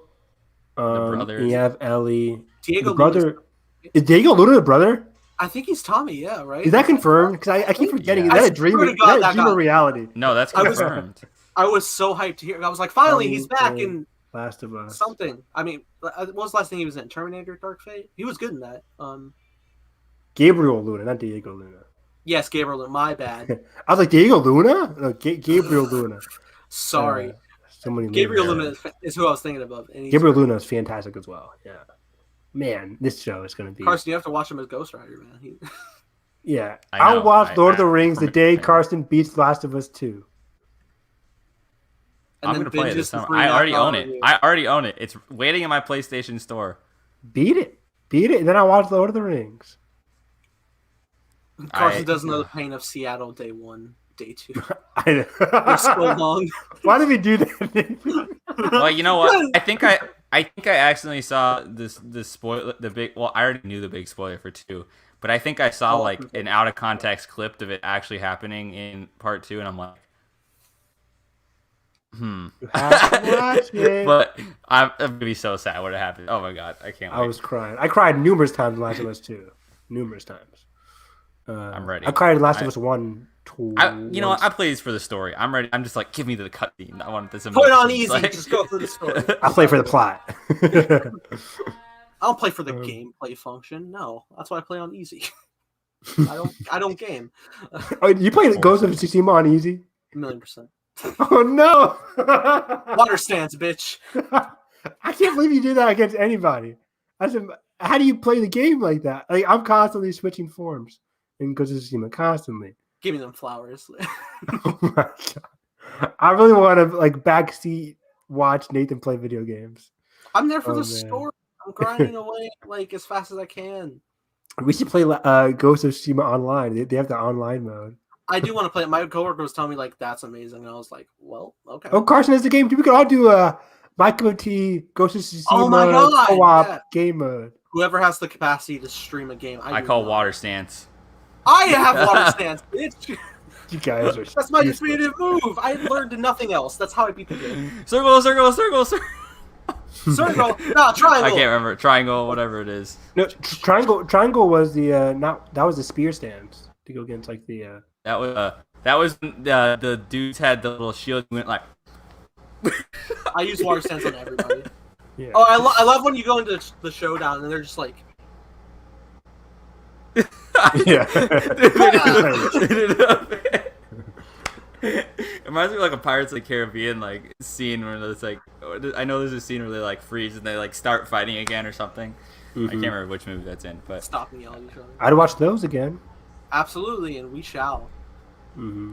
No matter how far we go. Before Pirates 7 or 8, 9. If they make another one. Oh, they are making some other ones with Margot Robbie or something, right? I'll watch them for fun. I don't Yeah. even need to like lead up. I'll just watch them for fun. what's I think that's it on news though. Ryan Johnson's mysterious storyboard for Knives Out 2. What could it mean? It looks Someone's like Catherine Hahn. It's looking good. You know what? I didn't know Ryan's storyboards were like that, like scribbly. And it just No, you said bad. We heard you. It's just Yeah, you're bad. Scribble. it's not. There's no bad way to storyboard. It's just like it gives me so much hope because I can't draw like I can't at draw all. a lick. Yeah. Like lick. And when I'm trying to explain like an idea to somebody, like it's horrible. And so Ryan's like just like it's like little triangles. Like it's so perfect. I love it. Ben, you can That's get a all you PS5 sooner than you think. You'll be out. like you can just like scribble that much and we get it. Hell yeah, let's go. Did you guys play? You guys both have PS4s, right? You don't have a PS5. PS4. Yeah. Yeah. We can still play together, right? Ghost on 60 FPS. Whew. Cool. PS5 I don't even have a TV that can Doesn't do even that. exist. I have to upgrade my when I move. I'll upgrade my TV. I'm sure you guys and Ben can do it. But I think it's review time. Let's talk about A Quiet Place. Okay, yeah, Quiet because we've all Place. seen. Spoilers, Wait, Carson, spoilers. you haven't seen Cruella yet, right? No, I haven't seen Cruella. Or should we do that first thing? I've seen or- the opening scene of, you know, Oh whatever my that is. Yeah, wait, Carson. I'm so mad at Twitter. I'm so mad too. Like, this is why I hate It's so gay. funny, this is though. why I It's hate so gay and gay. Wait, funny. Evan, you saw that before the movie too, right? No, I saw a clip of dogs running, and I scrolled up my timeline. That's all I saw. I didn't see anything else. Why is she just... You'll see why. You'll see. There's an explanation. Oh, it's so great. I love it Star Wars already. Disney. It's not even a negative. Like, I They love actually it. bought Like... Cruella is a very good. I hear one more person. Oh wow. We're Let's getting get demonetized. demonetized. I know, right? I get demonetized.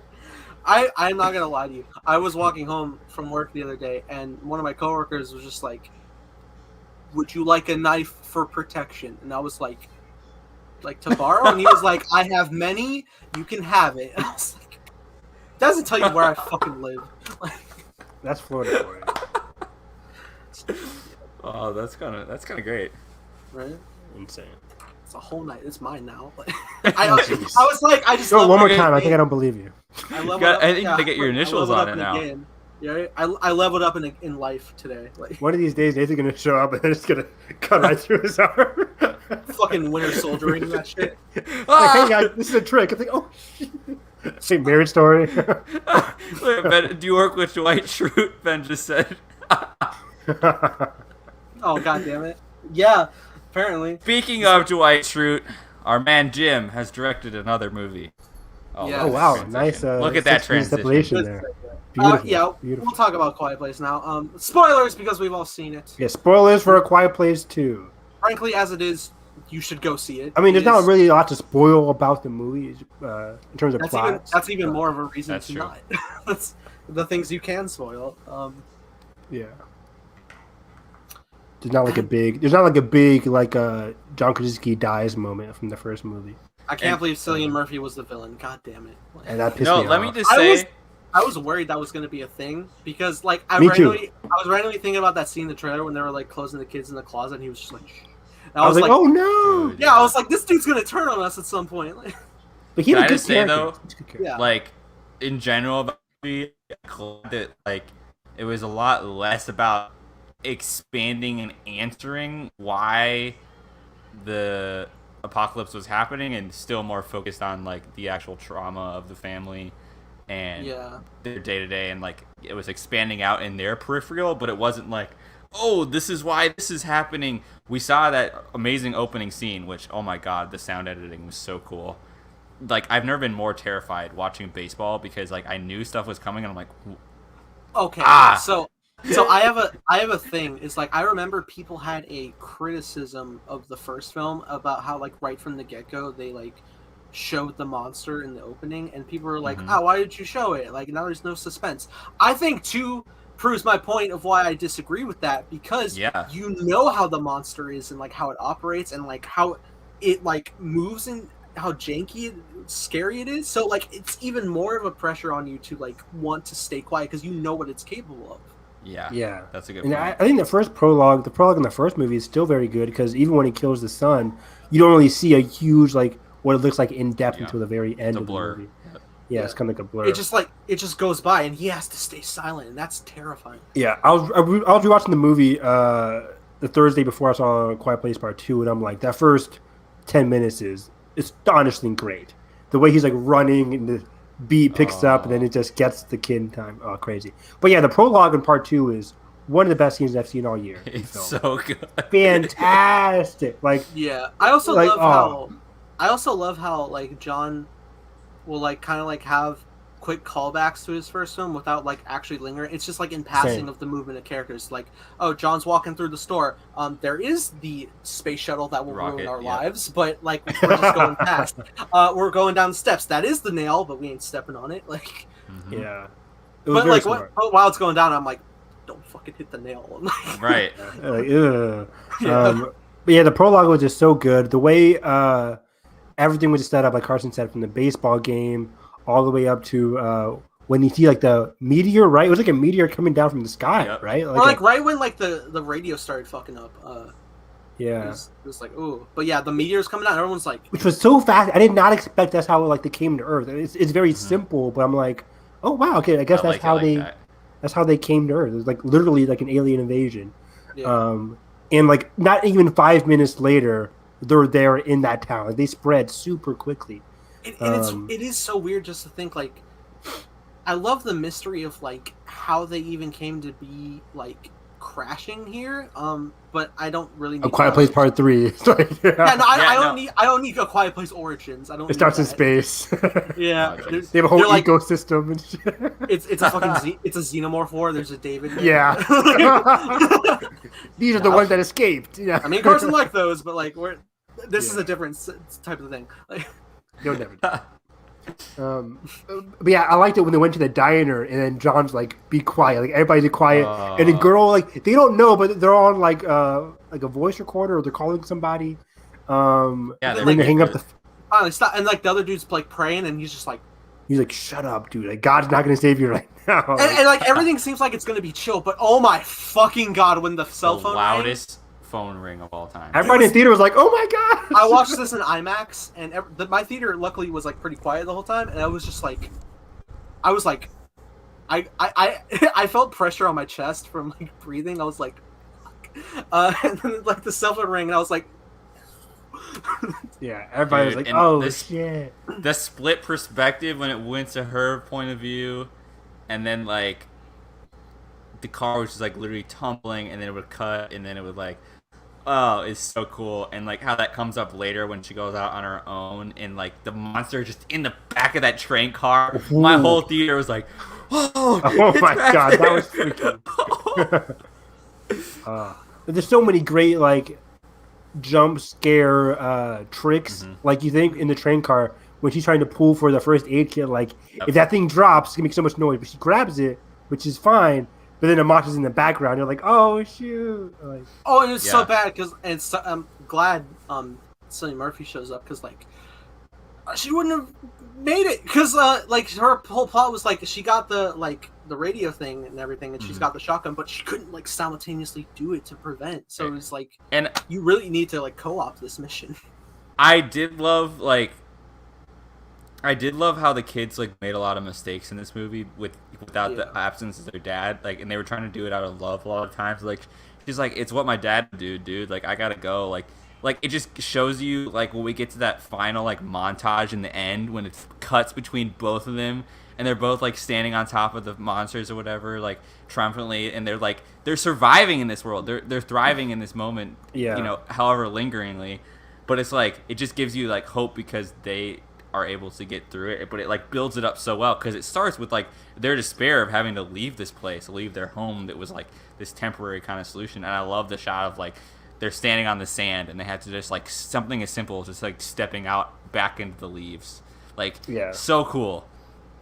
Sorry, Evan, going. Yeah, I think talking about the mistakes that the kids made in this movie, I think Millicent Simmons, her character, the daughter, didn't make a lot of mistakes. I mean, because like she was really just making an initiative to follow the path that her father did. She really wanted to save people. The one gripe I had with this movie was towards like the second-ish act when the son leaves the kid to go upstairs. I'm like, Kelly said the same thing. What's happening in this scene? Like I love the movie. It's just the one scene where I'm like, what did he achieve throughout all of the, what was he trying to do? He's anxious, dude. He's like, where's my mom? Yeah, and like, I think that is like, that's what I think it was, because wasn't it like nightfall by that point? Yes, and she only took like a few hours. But then he went to like Cillian's room, and I'm like, what's the purpose here? What are you doing?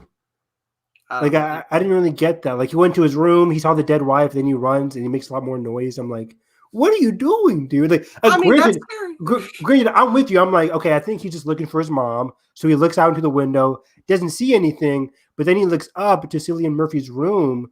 Then he makes all this noise trying to get up to the room. Nothing is revealed. I didn't think he made all this noise. It was just like he was startled, and then he made noise, and it was like, I gotta get back. He saw the dead wife. Yeah. Yeah. I mean, this movie, like, also when we're back in present day, shocked the hell out of me instantly when it was like, oh yeah, this little boy, bear trap. Oh my god! I did not see that coming. Oh, I was like, he can't stop screaming, rightfully so. Like, yeah, my dad was like, why can't you just be quiet? I'm like, Dad, he got hit by a bear trap. How many nerves did you puncture? It almost took out his bone, dude. Like, that was disgusting. I did not see that coming at all. Oh my god! And yeah, again, he's just a child. Like, this is awful.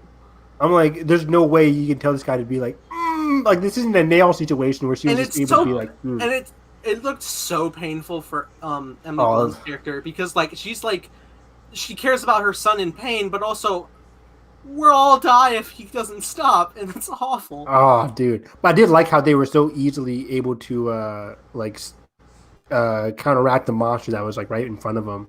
When they were able to fight back, and Cillian Murphy. Yeah, Cillian Murphy's like, whoa, these guys.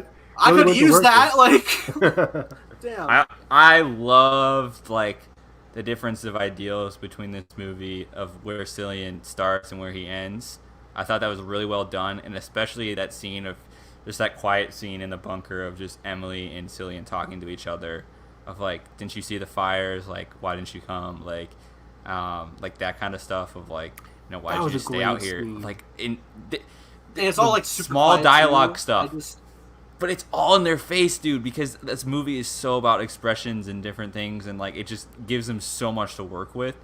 When people were like, "Oh, there's more dialogue movies," you use so sparingly and well.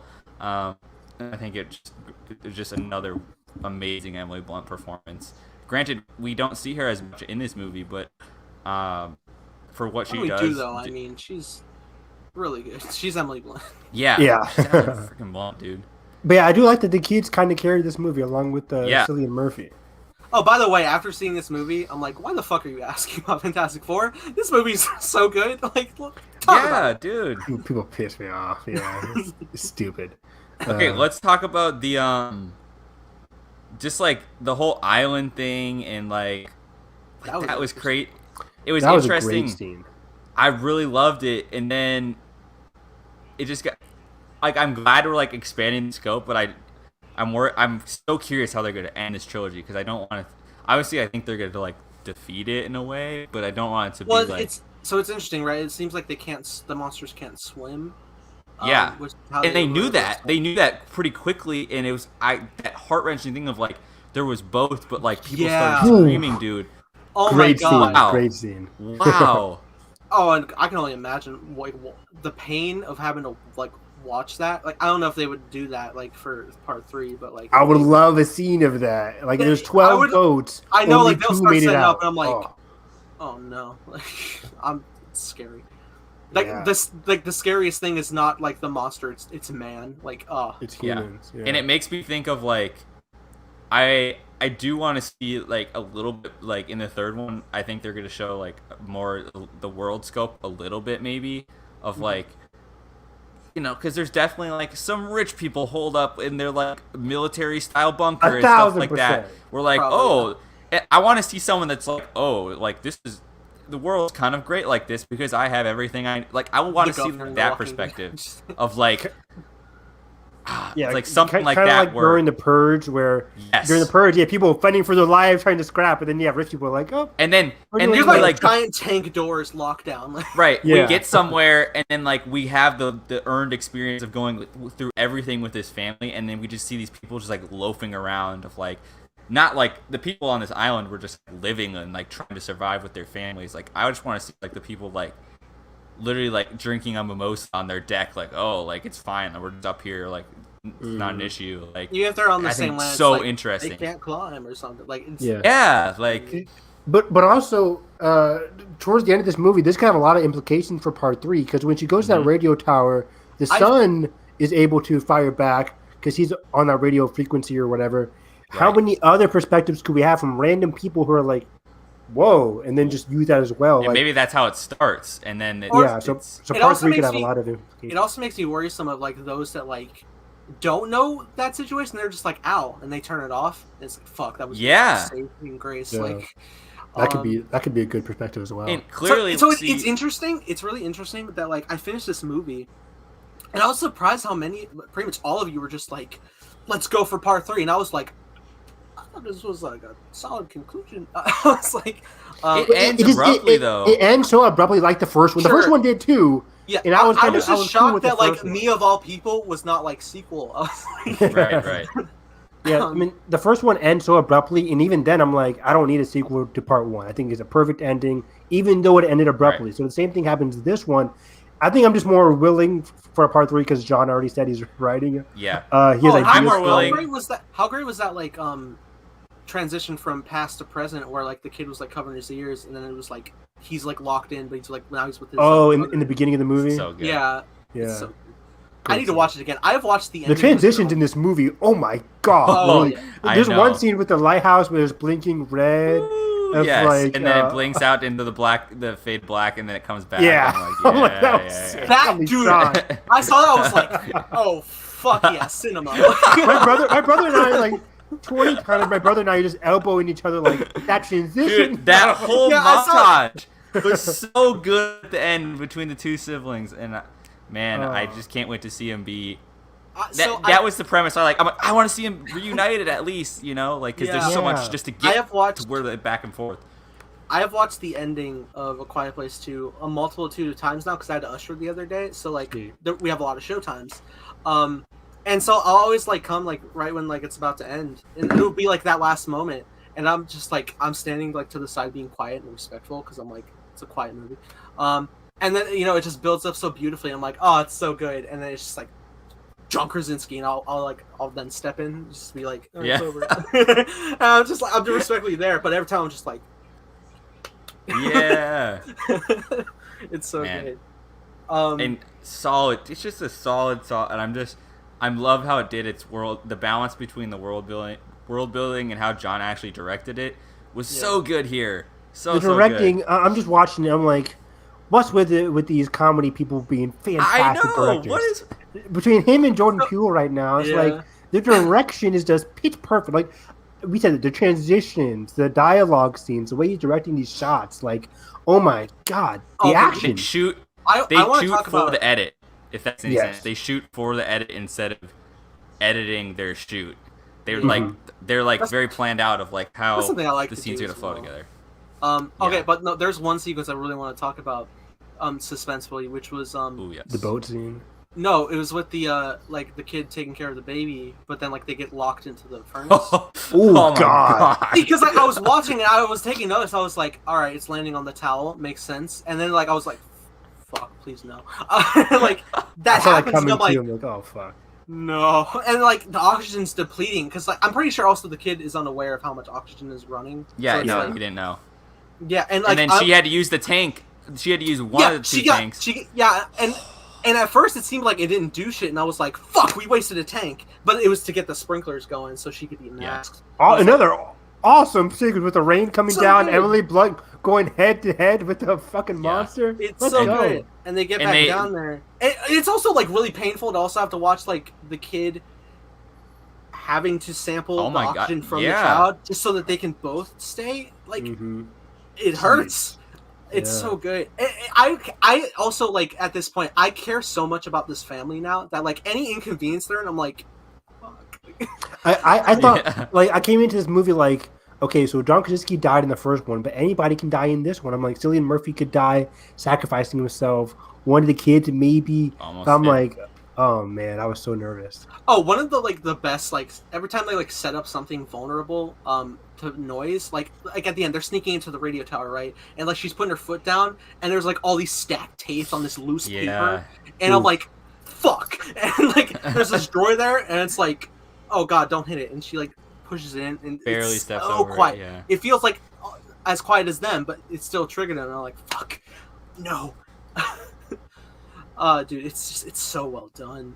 Yeah, well, we got to talk about the boat scene, the best action scene in the movie when the homeless people come over there or something like. Oh, real quick, leading up to that. Let's talk about that. Real quick, leading up to that, I really liked the scene where like she woke up the morning and like her hearing aid was gone, Love that.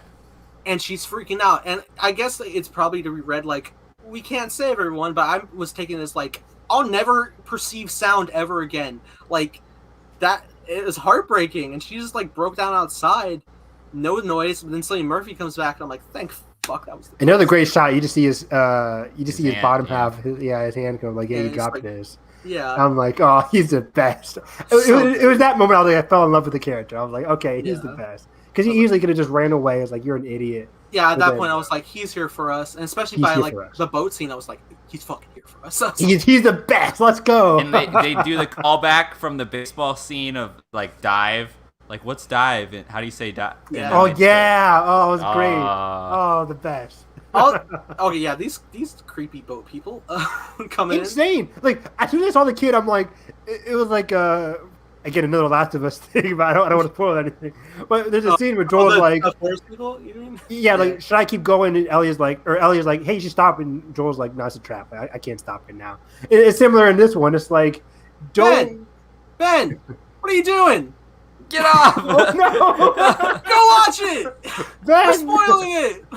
Thanks for the views, buddy. You can come back, pause it, and watch it. Yeah. Come back in like 10 minutes. We'll be on Cruella. Like. Granted, again, us spoiling it. There's not a lot of crazy revealed in this movie, but it's really just there's stuff you have to see for the first time in the theater. We have 2 views. Thank you. Thanks, Jay. Thank you. 3 now. Oh, look at Jalen, that. how about those transitions? Those transitions in the movie, fantastic. But yeah, that boat scene was incredible. I'm like, as soon as I saw the little girl, I'm like, it's a trap. Push her in the water. Ejectocito. She is evil. She gotta go. But then all of a sudden the monsters turning up and just like wrecking everything. I'm like, dude, and there's no creepier images than that thing. Those things like running down like dogs onto a dock. Boom, like, boom, which by the way, water, I don't like it. The ocean, never. That thing, fuck it. Yeah. Made me When away. he got underwater and the other thing dropped in the water too, I'm like, oh no, now we're turning. Because I wasn't fully sure if it I'm could like- swim or not. So I was like, Yeah. Jalen heard you mentioned the transitions. That's hilarious. Oh really? I didn't see it. But dude, I was so wait, Ben, we're talking about the journey.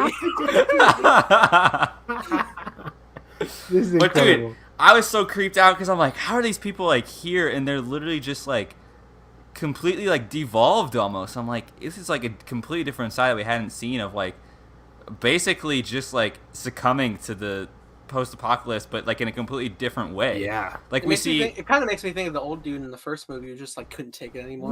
Yes. God damn But it! it's such a contrast to Cillian Murphy's character because he like he's become like wary and like kind of a nihilist because of how he's lost, but he's still like kind of an overachiever, has all these traps out, has like this whole like setup, you know? And these people are just like abandoning themselves kind of just out there, and it's crazy to see that. Yeah, his character was interesting. Did you get the sense that he was trying to kill himself? Like after his wife died, he continued to stay in the train place. He said, "You guys gotta leave." Like he kind of gave up. It seemed like. Yeah, I feel like he was contemplating it or had contemplated it. Yeah, but something was inside of him saying like, "I gotta Something keep was, going." and I think the picture was thing was interesting. really good, where he kept drawing all those pictures. Was Yeah. really cool through line with that. Loved that. And of course, I'm fast forwarding, but towards the end, when he's on the island, he's having a conversation with her, saying like, "Thank you, like this is all you. Like you helped me get me to this point." I love that little I'm pause like, on the beach. There "Oh." is so good. Beautiful. But yeah, also go back to the boat scene. The trap that they had in terms of the necklace of bells and whistles, whatever it was, just contraption. It's like I think it was a fishing net. Like just. Oh yeah, a fishing net with a lot of cans and stuff. Like if he moved, he would make a noise. That's a perfect trap. I kind of love that. I love how like when Cillian was able to like reverse it to the dude and like he pinned him. And then it was like the monster's around, stab him. Like, yeah, I know you'll scream, motherfucker. But like, I was like, oh my god, this is so good. And he just and they getting choked by the guy getting killed by the monster. Yeah, it's so cool. It's so well done. Oh man. But yeah, dude, it was so interesting just seeing like the island and just like how like people were thriving normally in the neighborhood, and I was like, must be nice.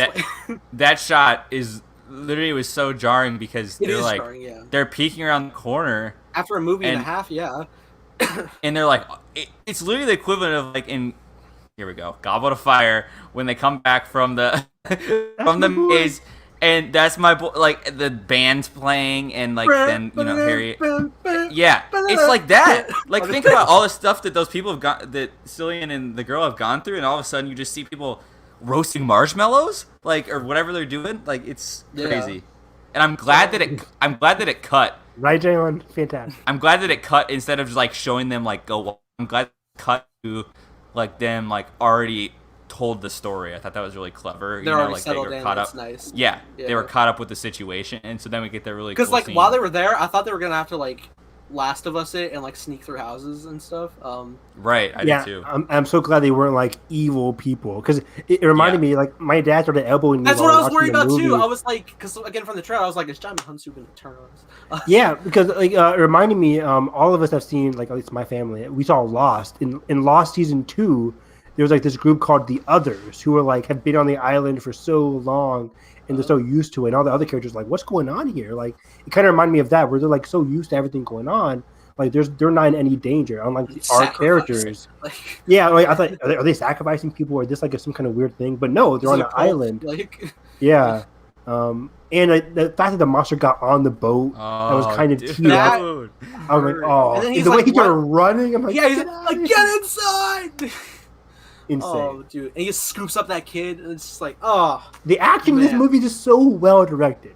Well directed. Yeah. I really want to see the behind the scenes. Also, Jaimin Hansu was like on top of it. He was. I feel like he's like mayor type person. He was just like, like, but all right, in the closet, he's like moving very swiftly. Like, yeah, he was ready. Kind of really tropey. He got right into that car. And he was honking. Yeah, that was one of my other little nitpicks. I'm like, you could have stepped a little bit inside, worried about your son, instead of sitting next to the garage where the monster can just be like, right.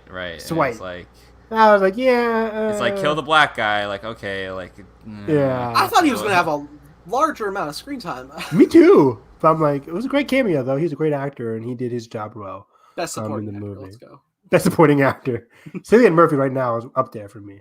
And best supporting actress for Millicent Simmons. She was really, really, really, really good. The fact that this has a shorter Oscar season, but just being from March to December, hopefully gives this movie some legs and some hope come Oscar season. Cause it's so good. Editing, please. Editing, didn't it lose? Well, I know Editing is Edgar's amazing. Last Night in Soho is coming. I think it And lost the best score, sound dude. editing in that year. I think it lost like Roma or something last year or the year it came out. Oh, well, I this has forget. to get like the sound award. Do you remember Carson? Uh, I think it lost best sound editing to Roma. Roma. no, what's that? I don't think it was Roma. Why Roma? Look at best Hey. sound editing 2018. No, but why sound for Roma though, Carson? I Tell know. me. Yeah, I will agree with you on that one. Roma's not good, Carson. Oh, Damn. you're playing yourself. Sound design Oscar 2019. Probably Dunkirk. Oh, Dunkirk was 2018. Sorry, so 2019. Well, Dunkirk didn't that come out in 2017? But it's the year they do the So Oscars yeah, comes yes, out yeah, the yeah. year afterwards. Yeah, okay. Bohemian Rhapsody won best Let's sound go! editing. Oh god, that's what it was. Oh Wait, no! Carson, you still haven't watched that, right? I thought you have. No, I haven't seen Bo Rap. That's not just Wow. called Carson Borat. No, you don't, Carson. You're Because not. he sees Rami Malek in his nightmares, so he's Carson saw the editing clip right on Twitter. no. Oh, That's yeah, a Cruella for me. Of like editing's not that bad. God damn it. Throughout. Yes, no. it is. Not throughout. There's like 7 cuts in 3 seconds on a table. They're Yes, sitting I'm there. saying no. I'm saying yes. That's not the best example, but I'm saying it's a Cruella situation that like not the whole movie is Okay, like thank you, that. Ben. Like that. Roma's my favorite movie of that year. I think. Or my What top did Ben say? 5. God dang it. Top What did he 5. say? I thought Roma was excellent. This is my friend. Stop.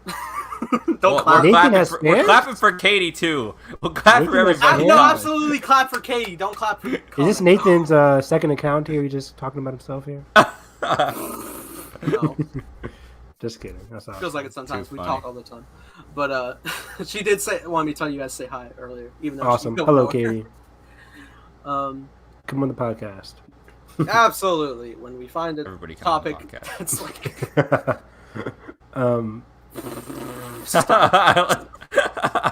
What? thanks. She's like, Nathan, I love your work.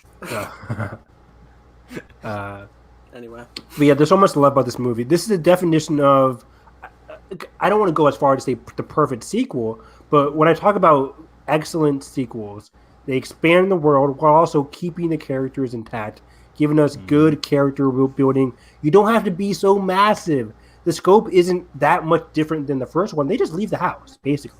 Leave the house to go a couple miles, and that's kind of they go to an island, but the scope isn't massively different. I just love what they did to this movie. all right. Thanks for tuning in, Ben is our dude. top watcher. Top watcher. Thanks, Ben. You're the best. You're the best. Top Thank you watcher very of the much. year. Do I like this more than the first one? Maybe. Maybe. I wasn't able to rewatch it like you Me guys. either. For, But I remember I've seen it a couple times and I love it. Yeah. I feel like something just stepped up in this one and just like my. I think the action definitely. yeah, and they did have a bigger I budget. felt more here. tension here, honestly. I agree, especially because we know like the world, we know the implications, everything now is like, Right. oh no. We're trained in the world a little bit, so it's like Yeah. they can double down on certain aspects because we have more knowledge about it almost, and so it's like It did make me feel more like empathetic to the first film and just like more bummed after the opening because I was like, God damn it, I want John Krasinski to still be here. Yeah, I miss you, John. and he's so casual too. How good he is in the beginning. Oh, yeah, dude. I love the scene when they turn the corner and him and his daughter are just booking it, and then a monster's behind them, and then the police officer like gets out the shotgun. Honestly, and they stand the one- behind the car. And I'm just like, Man. oh. Honestly, this is- the only one thing I could not believe in this film was like when he picked apples, like he had like 5 or 6 apples, and then he grabbed the bag. I was like, "There's no fucking way you're gonna evenly do that." The one nitpick. Yeah, I was like, "You can't. You're gonna set all that back down and put it back in. You can." Yeah, I didn't You like have the to water that he grabbed. Open the bag, like. Anyway, Oh, He speaking grabbed of the ice speaking melt of with the water. store, Disgusting. this is something I saw on social media. But when Emily Blunt goes back into the pharmacy / store, The only food items that are not gone are the chip bags. I just thought it was kind of funny because they make a noise. Oh, shit. Good point. Wow. Good point. I was thinking back. I was like, "There's Tylenol there. I'd grab that." I was like, but yeah, chips. Kill rattle. Death by Doritos bag. Hashtag Death by Doritos. Make it happen, John. Oh, Power Rangers? Yes. Let's talk about Power Rangers that deserve a sequel. Pull up the comment. You know, dude, she is the biggest Power Ranger fan. Dude, that cast was wow, so good. Let's what do happened? it. I What love the happened to Power it? Rangers movie, but you haven't seen it. You guys haven't seen it, right? I've seen No, it. I need to. You know what? I saw it in theaters. Oh, I saw it opening weekend in theaters. Nathan's the reason why you bombed. God damn it. I wanted to. What was it 2017? Well, Yep. that was March 2017. March was fucking stacked. We had Logan, Beauty Power and the Beast, Rangers, Beauty and the Ghost in the Beast, Shell, Why is it always King that Kong. yeah, Kong, and then that. Yeah, that was a great march. Great march. Isn't it on Amazon right now? Sure. It's but been on no idea. Amazon. that march is so funny because we're all like, "Oh, this is unprecedented! 5 movies in 1 month." Dude. Every other week, like what are the studios like doing? if you weren't 2 weeks apart, you got fucked. You Yeah, did not you're do fucked. it. Yeah, Beauty and the Beast is like the only one that Beauty and the Beast and Logan came out on top. Yeah. Logan because of Yeah. the budget. Beauty and the Beast because it's Disney. I was there opening night for Kong with 12 other people in my IMAX. I was there. Same. Oh, man. I was there opening night too. Good movie. Great commentary. Go check out our King Kong. Yeah, I've learned to Skull love that Island movie. commentary. I got drunk. I'm sorry. He had like 12 beers. I had 6, and it was St. Patrick's Day. 12 divided by 2. That's what I meant. Anyways, Did that back in March. Oh my god. Okay. But yes, Cruella. I think I'm definitely gonna see it again. I have seen again Cruella. I've seen it twice now. what time? Give me the Emma Stone praise. I'm ready. Joker wishes it was Cruella. Actually, Emma Stone wasn't. I'm kidding. Emma Stone was fantastic. She was great. I loved her. She's my favorite actress. She was amazing in this movie. I came here for the Dalmatians, all right? Yeah, I came here to see Emma Stone. A 10-minute sequence where she like skins Dalmatians. It's pretty my hardcore. Pretty hardcore. Oh, fuck. I'm waiting for Fuck. someone made a letterbox review of Please, Katie, please. if you remember the Joker letterbox review that was going around, like the joke like this happened to my buddy Eric, but someone was like completely serious about it and just blew up over the years as being like the unironic Joker review that like someone actually put out. Someone like someone did a Cruella review as a parody and said this happened to my buddy Erica. They entered the fashion industry and So anyways, I haven't seen the movie, but that was But my I take. think it's definitely one of the better Disney live action. I don't even want to say remake. 'Cause it's not a remake of anything. Is it better than Aladdin? Tell us. I really like Aladdin. I really like Aladdin as well, but you know what? I don't know. I think it is. Because I like Aladdin way more than most. I give Aladdin like a 4 out of 5. I had a blast Nice. with Aladdin. Okay, of my favorite live action Disney. It's not my favorite live action Disney thing. I'm not gonna lie. I will. I think Cinderella stood number 1. I still have to Cinderella. watch that though. Jungle Book? 2015. I like the Jungle Book, but I like the this Jungle more. Book. I might like this one. I mean, Mulan. Mulan's the bottom. I But, would say Cruella. Mulan takes and Lion King are at the bottom either way. I think Cruella takes a Maleficent style of storytelling of like taking the existing Don't mention stuff and like Maleficent. altering it. Well, I was gonna say it's better than Maleficent to me, even though I like them both. And Maleficent too. Oof. I didn't think it was bad. Nathan liked it. I saw that one for free. I'm so glad. I saw that for free. I remember was using my Nathan. A-list. Nathan got out of that movie and he's like, you know what? Angelina Jolie. Or something. I stand Angelina Jolie so hard, dude. I liked who's a princess in the Maleficent movies? Is it Dakota Fanning? Elle Fanning. I get them mixed up. Elle Fanning. Elle Fanning. I liked her. I love her as an actress. She's great. So she was good. Anyways, this is way better. This is a better example of what Maleficent. Because I feel like Maleficent, they made her into like a good character where you're like, oh, she's just misunderstood. Everybody else in the castle are the evil ones. And I'm like, really? That's how you're doing it? I didn't like that story. Cruella's not a good. People shouldn't come out of this movie saying like, I want to be like Cruella, because like Cruella is a very. But Cruella also like admit like, all right, I went a little far there. Yeah. I mean, in this movie, her arc is like she's getting progressively. She gets progressively bad. I mean, she knows she's a bad. Does she skin puppies? We don't spoiler alert. There's no. We don't want to spoil. puppies. Oh, did you already say it? All right.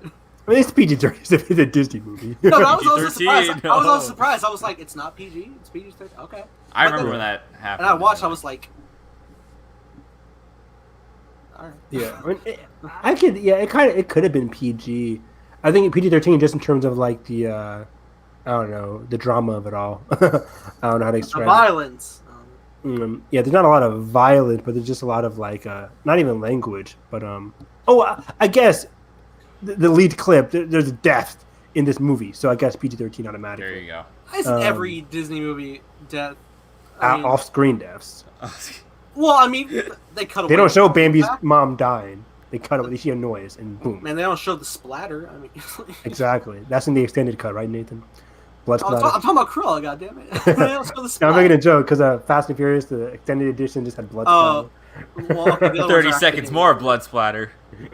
Yeah, I was like, what do you mean they added a friend? Who did this? I was like, But yeah, overall, I think Cruella's good. I think I like the dynamic a lot between Cruella and Emma Thompson's the Baroness.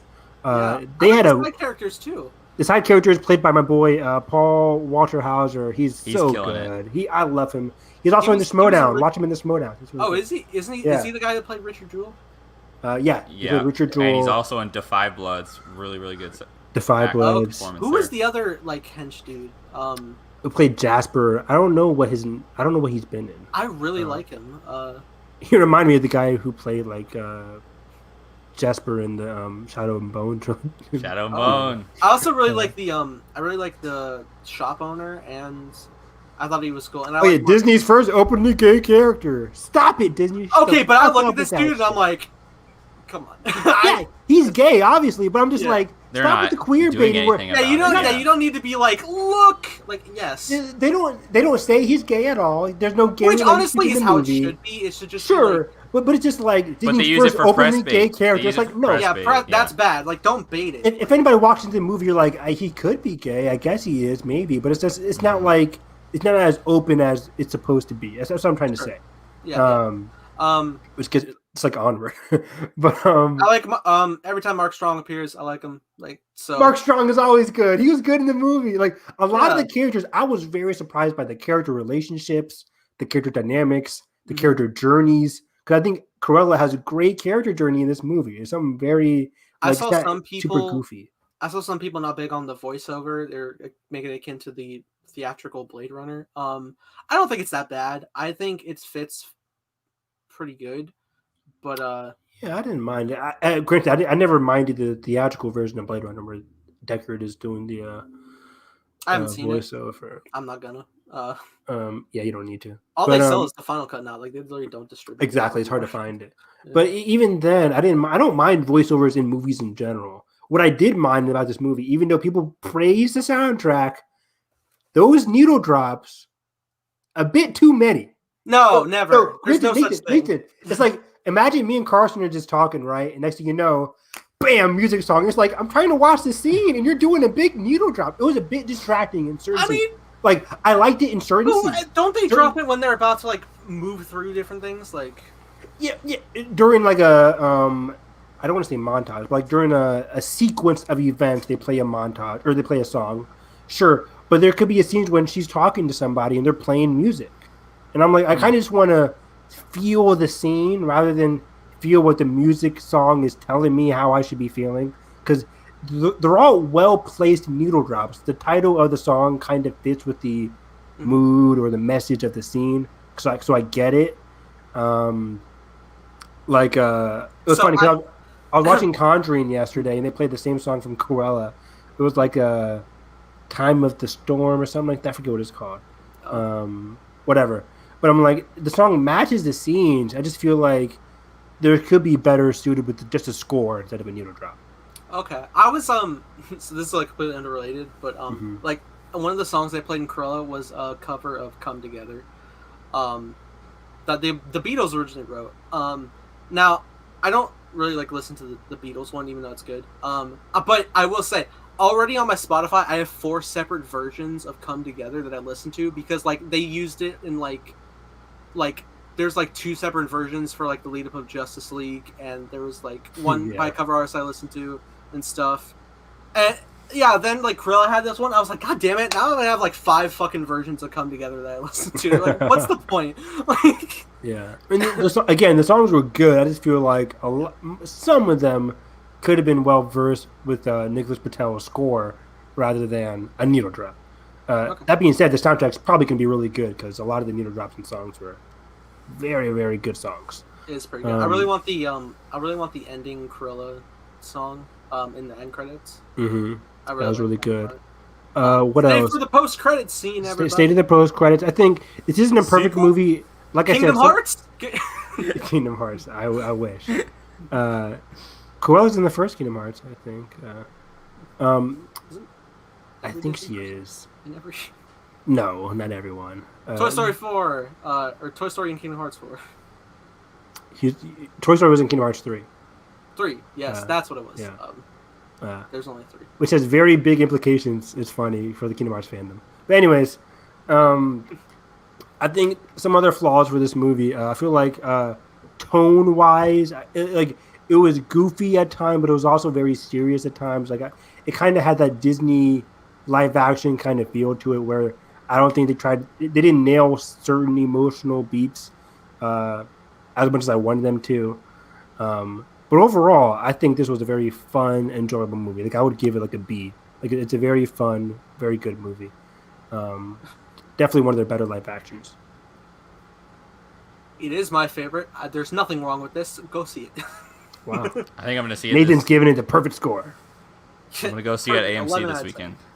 Cool. Are you seeing Conjuring this weekend? Are any of you guys? I haven't seen any Conjuring movie ever. Me either. I just rewatched the first one. They're re-releasing yesterday. both Conjuring films right now. I think they're both on HBO Max. Go watch that instead. It's free. There you go. I think they're both on Netflix as well. That's what Google is telling me. Oh, don't listen to Google. It says like where to watch, and it's like boom. I'm better than Google. Are you? Yes. But I haven't seen the first Conjuring since 2013 when it came out. Carson, I'm telling you, guys. That's when I 5 watched out of 5. I'm scared. 5 out of 5. I want to watch the whole. I'm not a huge horror person, but I was. This is one of the best, scariest movies I've ever seen. I'm like, why have I not watched this sooner? 1. I haven't seen 2. James Wan did 1, right? Carson, you will absolutely love this. It's not like gory scary. This is Haunting of Hill House level scary. Okay. I know it's very. I know it's very up and down, and I know I don't have to, but I really want to watch the whole Conjuring universe. Me too. I finished watching this one. I'm like, why did I never go back and watch Conjuring 2 or the Annabelle movies? There's the whole Annabelle trilogy, which I heard 2 and 3 are good. I heard 2 and 3 are good too as well. Yeah. I didn't watch The Nun. It turned out, surprise, The Curse of La Llorona was part of it. Yeah, and The Curse of La Llorona. So how many is that total? Like 1, 2, 3, 4, 5. 8 with Conjuring 3 coming out. Oh, 4, 5, So 6. 2 trilogies and 2 None. other spin-off things. Yeah, you're right. 8. But yeah, Carson, Nathan, you guys would love the first Conjuring. This is one of the top 10 horror movies of all time. It is fantastic. It's been on my watch list forever, and I'm like, because again, I haven't seen this with adult. I saw this when I was. I did see it back 17. when it came out. I did see it back when it came out on a computer. It could have been camera. I feel like scum. I was scum back then, but yeah. I saw this when I liked it a lot. I saw this when I was a junior in high school, so I'm like mostly looking down at the bottom of the screen because I don't want to get scared. Oh, really Evan, your favorite. Ben, you really are the best person on the show. Because Hereditary, it ain't for me, fam. I need to watch it, but I'm sure I'll love it. You won't, Nathan. You'll be like, Evan, what was this about? Carson, it sucked. I'm like, yeah, I love Hereditary. Whereas I can't see his comments. Oh, I took it away. It's still there. Are you in the comments or private chat? Oh, I see it. Ben, we finally disagree. Oh, tragic. No, Ben. What? At least he likes Air Force One. No. Okay. Wait. This is a serious question for Ben. Evan, respond none. Carson, respond none. Okay. Ben, serious question. What do you think of Dunkirk? So make or break. We're gonna wait. We're gonna wait for Ben to respond. I'll let him respond. But yeah, I am excited. Conjuring 3 is getting good reviews right now. I haven't seen any reviews actually. The Oh wait, you said I'm lying. percentage is quite good. Dude, Yeah. those trailers have been creeping me out. Those Like, trailers have been really creeping me out. So the I'm excited to see Conjuring. I'm probably gonna watch Conjuring 2 on Friday, and then I'll see Conjuring 3 It's not an on answer. Saturday. we're waiting in answer. suspense. What do you think of Dunkirk? Ben, what do you think of Dunkirk, Ben? Christopher Nolan's 2017 Dunkirk. If you haven't seen it, you haven't seen it, but yeah. So yeah, I might watch this one on HBO Max. I don't know if I should go to the theater to see Conjuring 3. I think I will pop in for it, but I want to watch Conjuring 1 and 2 first. Yes. Yeah! I think that's giving me an answer. See, Evan doesn't like Dunkirk. I don't like Dunkirk. Evan will become Cruella from this. I will. moment This is my villain origin story. on. Not as good as Hacksaw Ridge in 1970. I respect that. Okay. Oh, very. I respect Both great Hacksaw Ridge films. is. Woo. I agree. Hey, and Andrew did Silence in the Hacksaw, same year, dude. 1917, What a then year. Dunkirk. You know what? I still have to watch Hacksaw Ridge. Dude, I you think- would love it. Hacksaw's number one for me. I I'm think trying. Hacksaw. I loved the 1917 trailers. I was like, Dunkirk. I'm intrigued by this. Vince Vaughn's in it. Lone But not the Survivor is funny also one. really good. I need to rewatch 1917. I have the 4K Blu-ray sitting right here. 1917 continues to slap. Mark Strong also in it Yeah. briefly. Dude, Is he? Deacon's- Wow. Deacon's Yes, just- he is. Wow. That movie is so gorgeous. It's unbelievably gorgeous. I remember everybody like. Did Deakins win for 1917? No, I he went remember for- when he cut his hand on the barbed Blade wire, Runner. and then he accidentally set it into the corpse, and everyone was like, "Ew." Who won Best Cinematography for 2019? The Oscars. Oh, Joker, right? Yeah. The Russian lady. I forget. her name. Yes. Well, I can't forget her name. Didn't it win Hard to soundtrack? pronounce. No, I don't think it did. Wait, win I the thought she soundtrack. was I thought she scored it. I think Oh, did she? I'm confusing Yeah. the roles. You're probably right. I don't know who won Best Cinematography. we're thinking of. It was nominated. Who won? We're getting distracted here, though. Lauren But, Sher. yeah. I don't even know who this is. Is that it? I love Cruella. Yeah. Do you think there's gonna be any other villain origin stories? Like I was surprised how much I liked Cruella because I'm like, in other scenarios this shouldn't have worked, but you put Emma Thompson versus Emma Stone and you get a very good movie here. The actual Lion King 2 we're getting is a prequel about Scar. If that happens, I'm like, okay. I mean, Oh, yeah. who's handling it? Roma won, as it should that year. The Roma came out the same year as 1917. Yeah, 2019. Right? Why Or was no, there no, so no, no, much no. Sorry, focus? Roma was 2018. 2020. Yeah. Best cinematography. Hold on. Who won and why wasn't it Marriage Story for everything?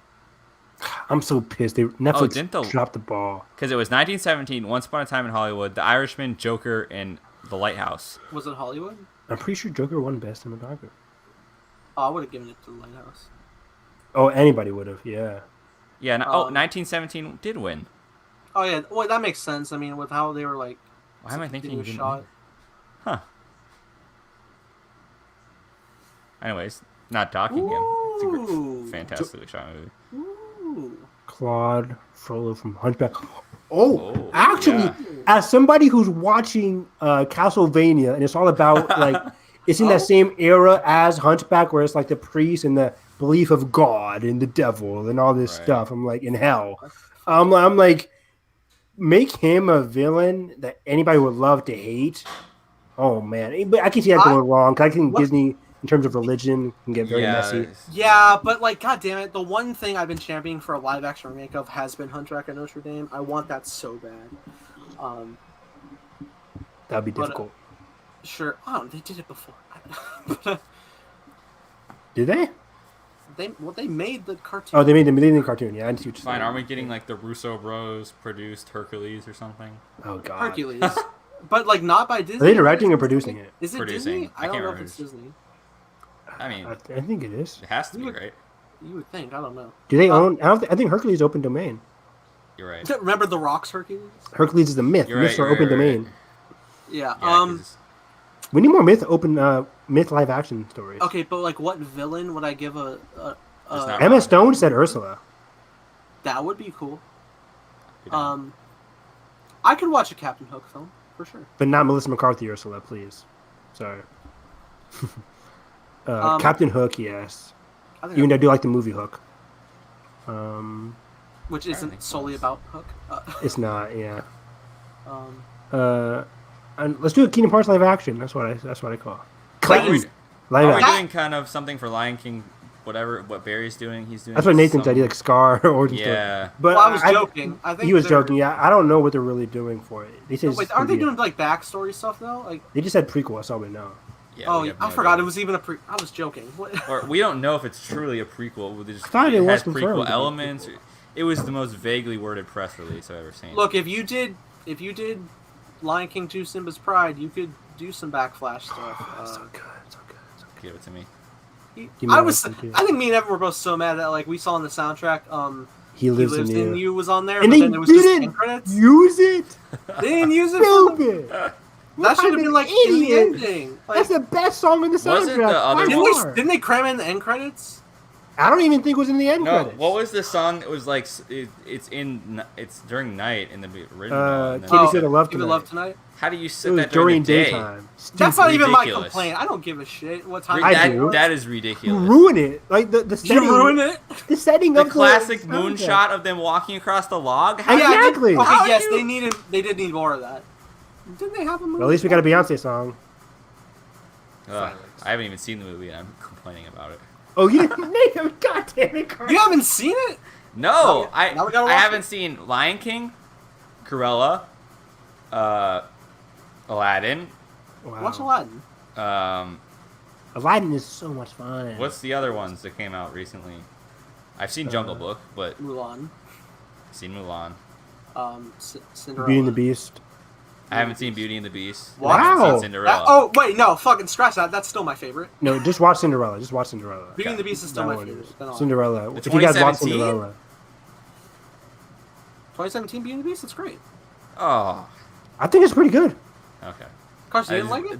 The originals are so good. I'm just how good. I would put it above haven't Lord of seen the No, Rings. for me. wait, no, hold on. Why the fuck? Why the fuck is it like, what, Nathan? You like that? And Evan's like, I did too. All right. Fuck was that? You just hit the wall. I didn't know you were that close to the wall. I don't know why. Yeah. The distance seemed a little bit farther than that. Just the smack noise is so funny. Yeah, my wall. It's like a light tap. Ben, you're losing us.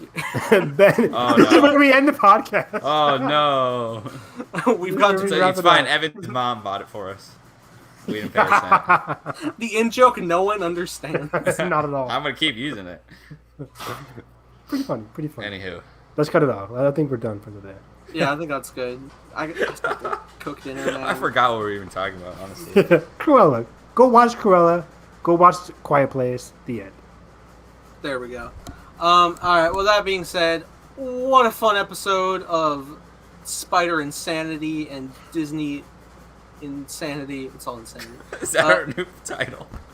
Disney Insanity. Yeah. Change the title. Change the thumbnail. Be quick. Evan, where can they find you? Find me on Twitter at HarrisHarrisEV9.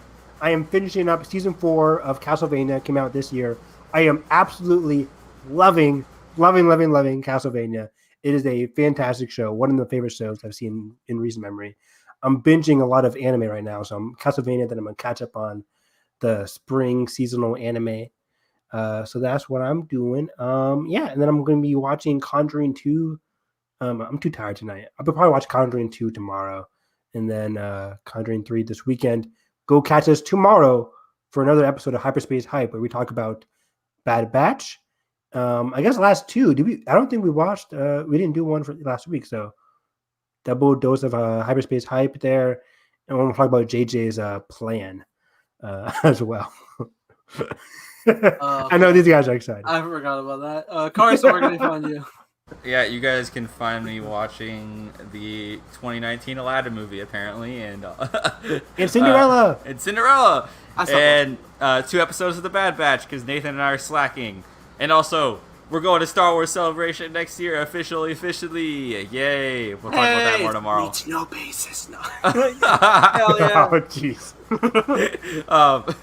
yeah, can't wait to talk about that and kind of start the countdown because we're less than a year out from Celebration, and that's gonna be fun to Your kind Twitter of count handle? down. Yes, sorry. At the Film Carson on Twitter, mostly just tweeting about random movie news and other stuff. I really need to get back. I just starting my new job, I just haven't had that much time yet to figure out to watch movies in my schedule because I get home so tired. Yeah. But I will. Same. And I have so many that we've discussed on here that I've added to my list, as well as anime shows that Evan's got me on and Nathan's got me on. There's just so much to watch. So yeah, we'll always have stuff to talk about. Can't wait to do it tomorrow on Hyperspace Hype. And as always, you can find me and all of us here, link in the description below, talking spider leaks. Spider Leaks! Spider leaks. But no, yeah, I'm super excited to see what that trailer looks like, just so that we can get like some grasp on plots for real, and see like what's actually like marketed. And it's Sony, so I'm sure we'll see quite a bit. But with that, the end of the being said, movie. literally, I'm telling you that set photo of like Christmas, it's the end of the movie. Oh no. But yeah, if you guys enjoyed our show, which is actually, hey, look at that, that's our normal runtime. That's better. You can hit the like button, subscribe if you're not already. That being said, hope you have a great day. And we'll see you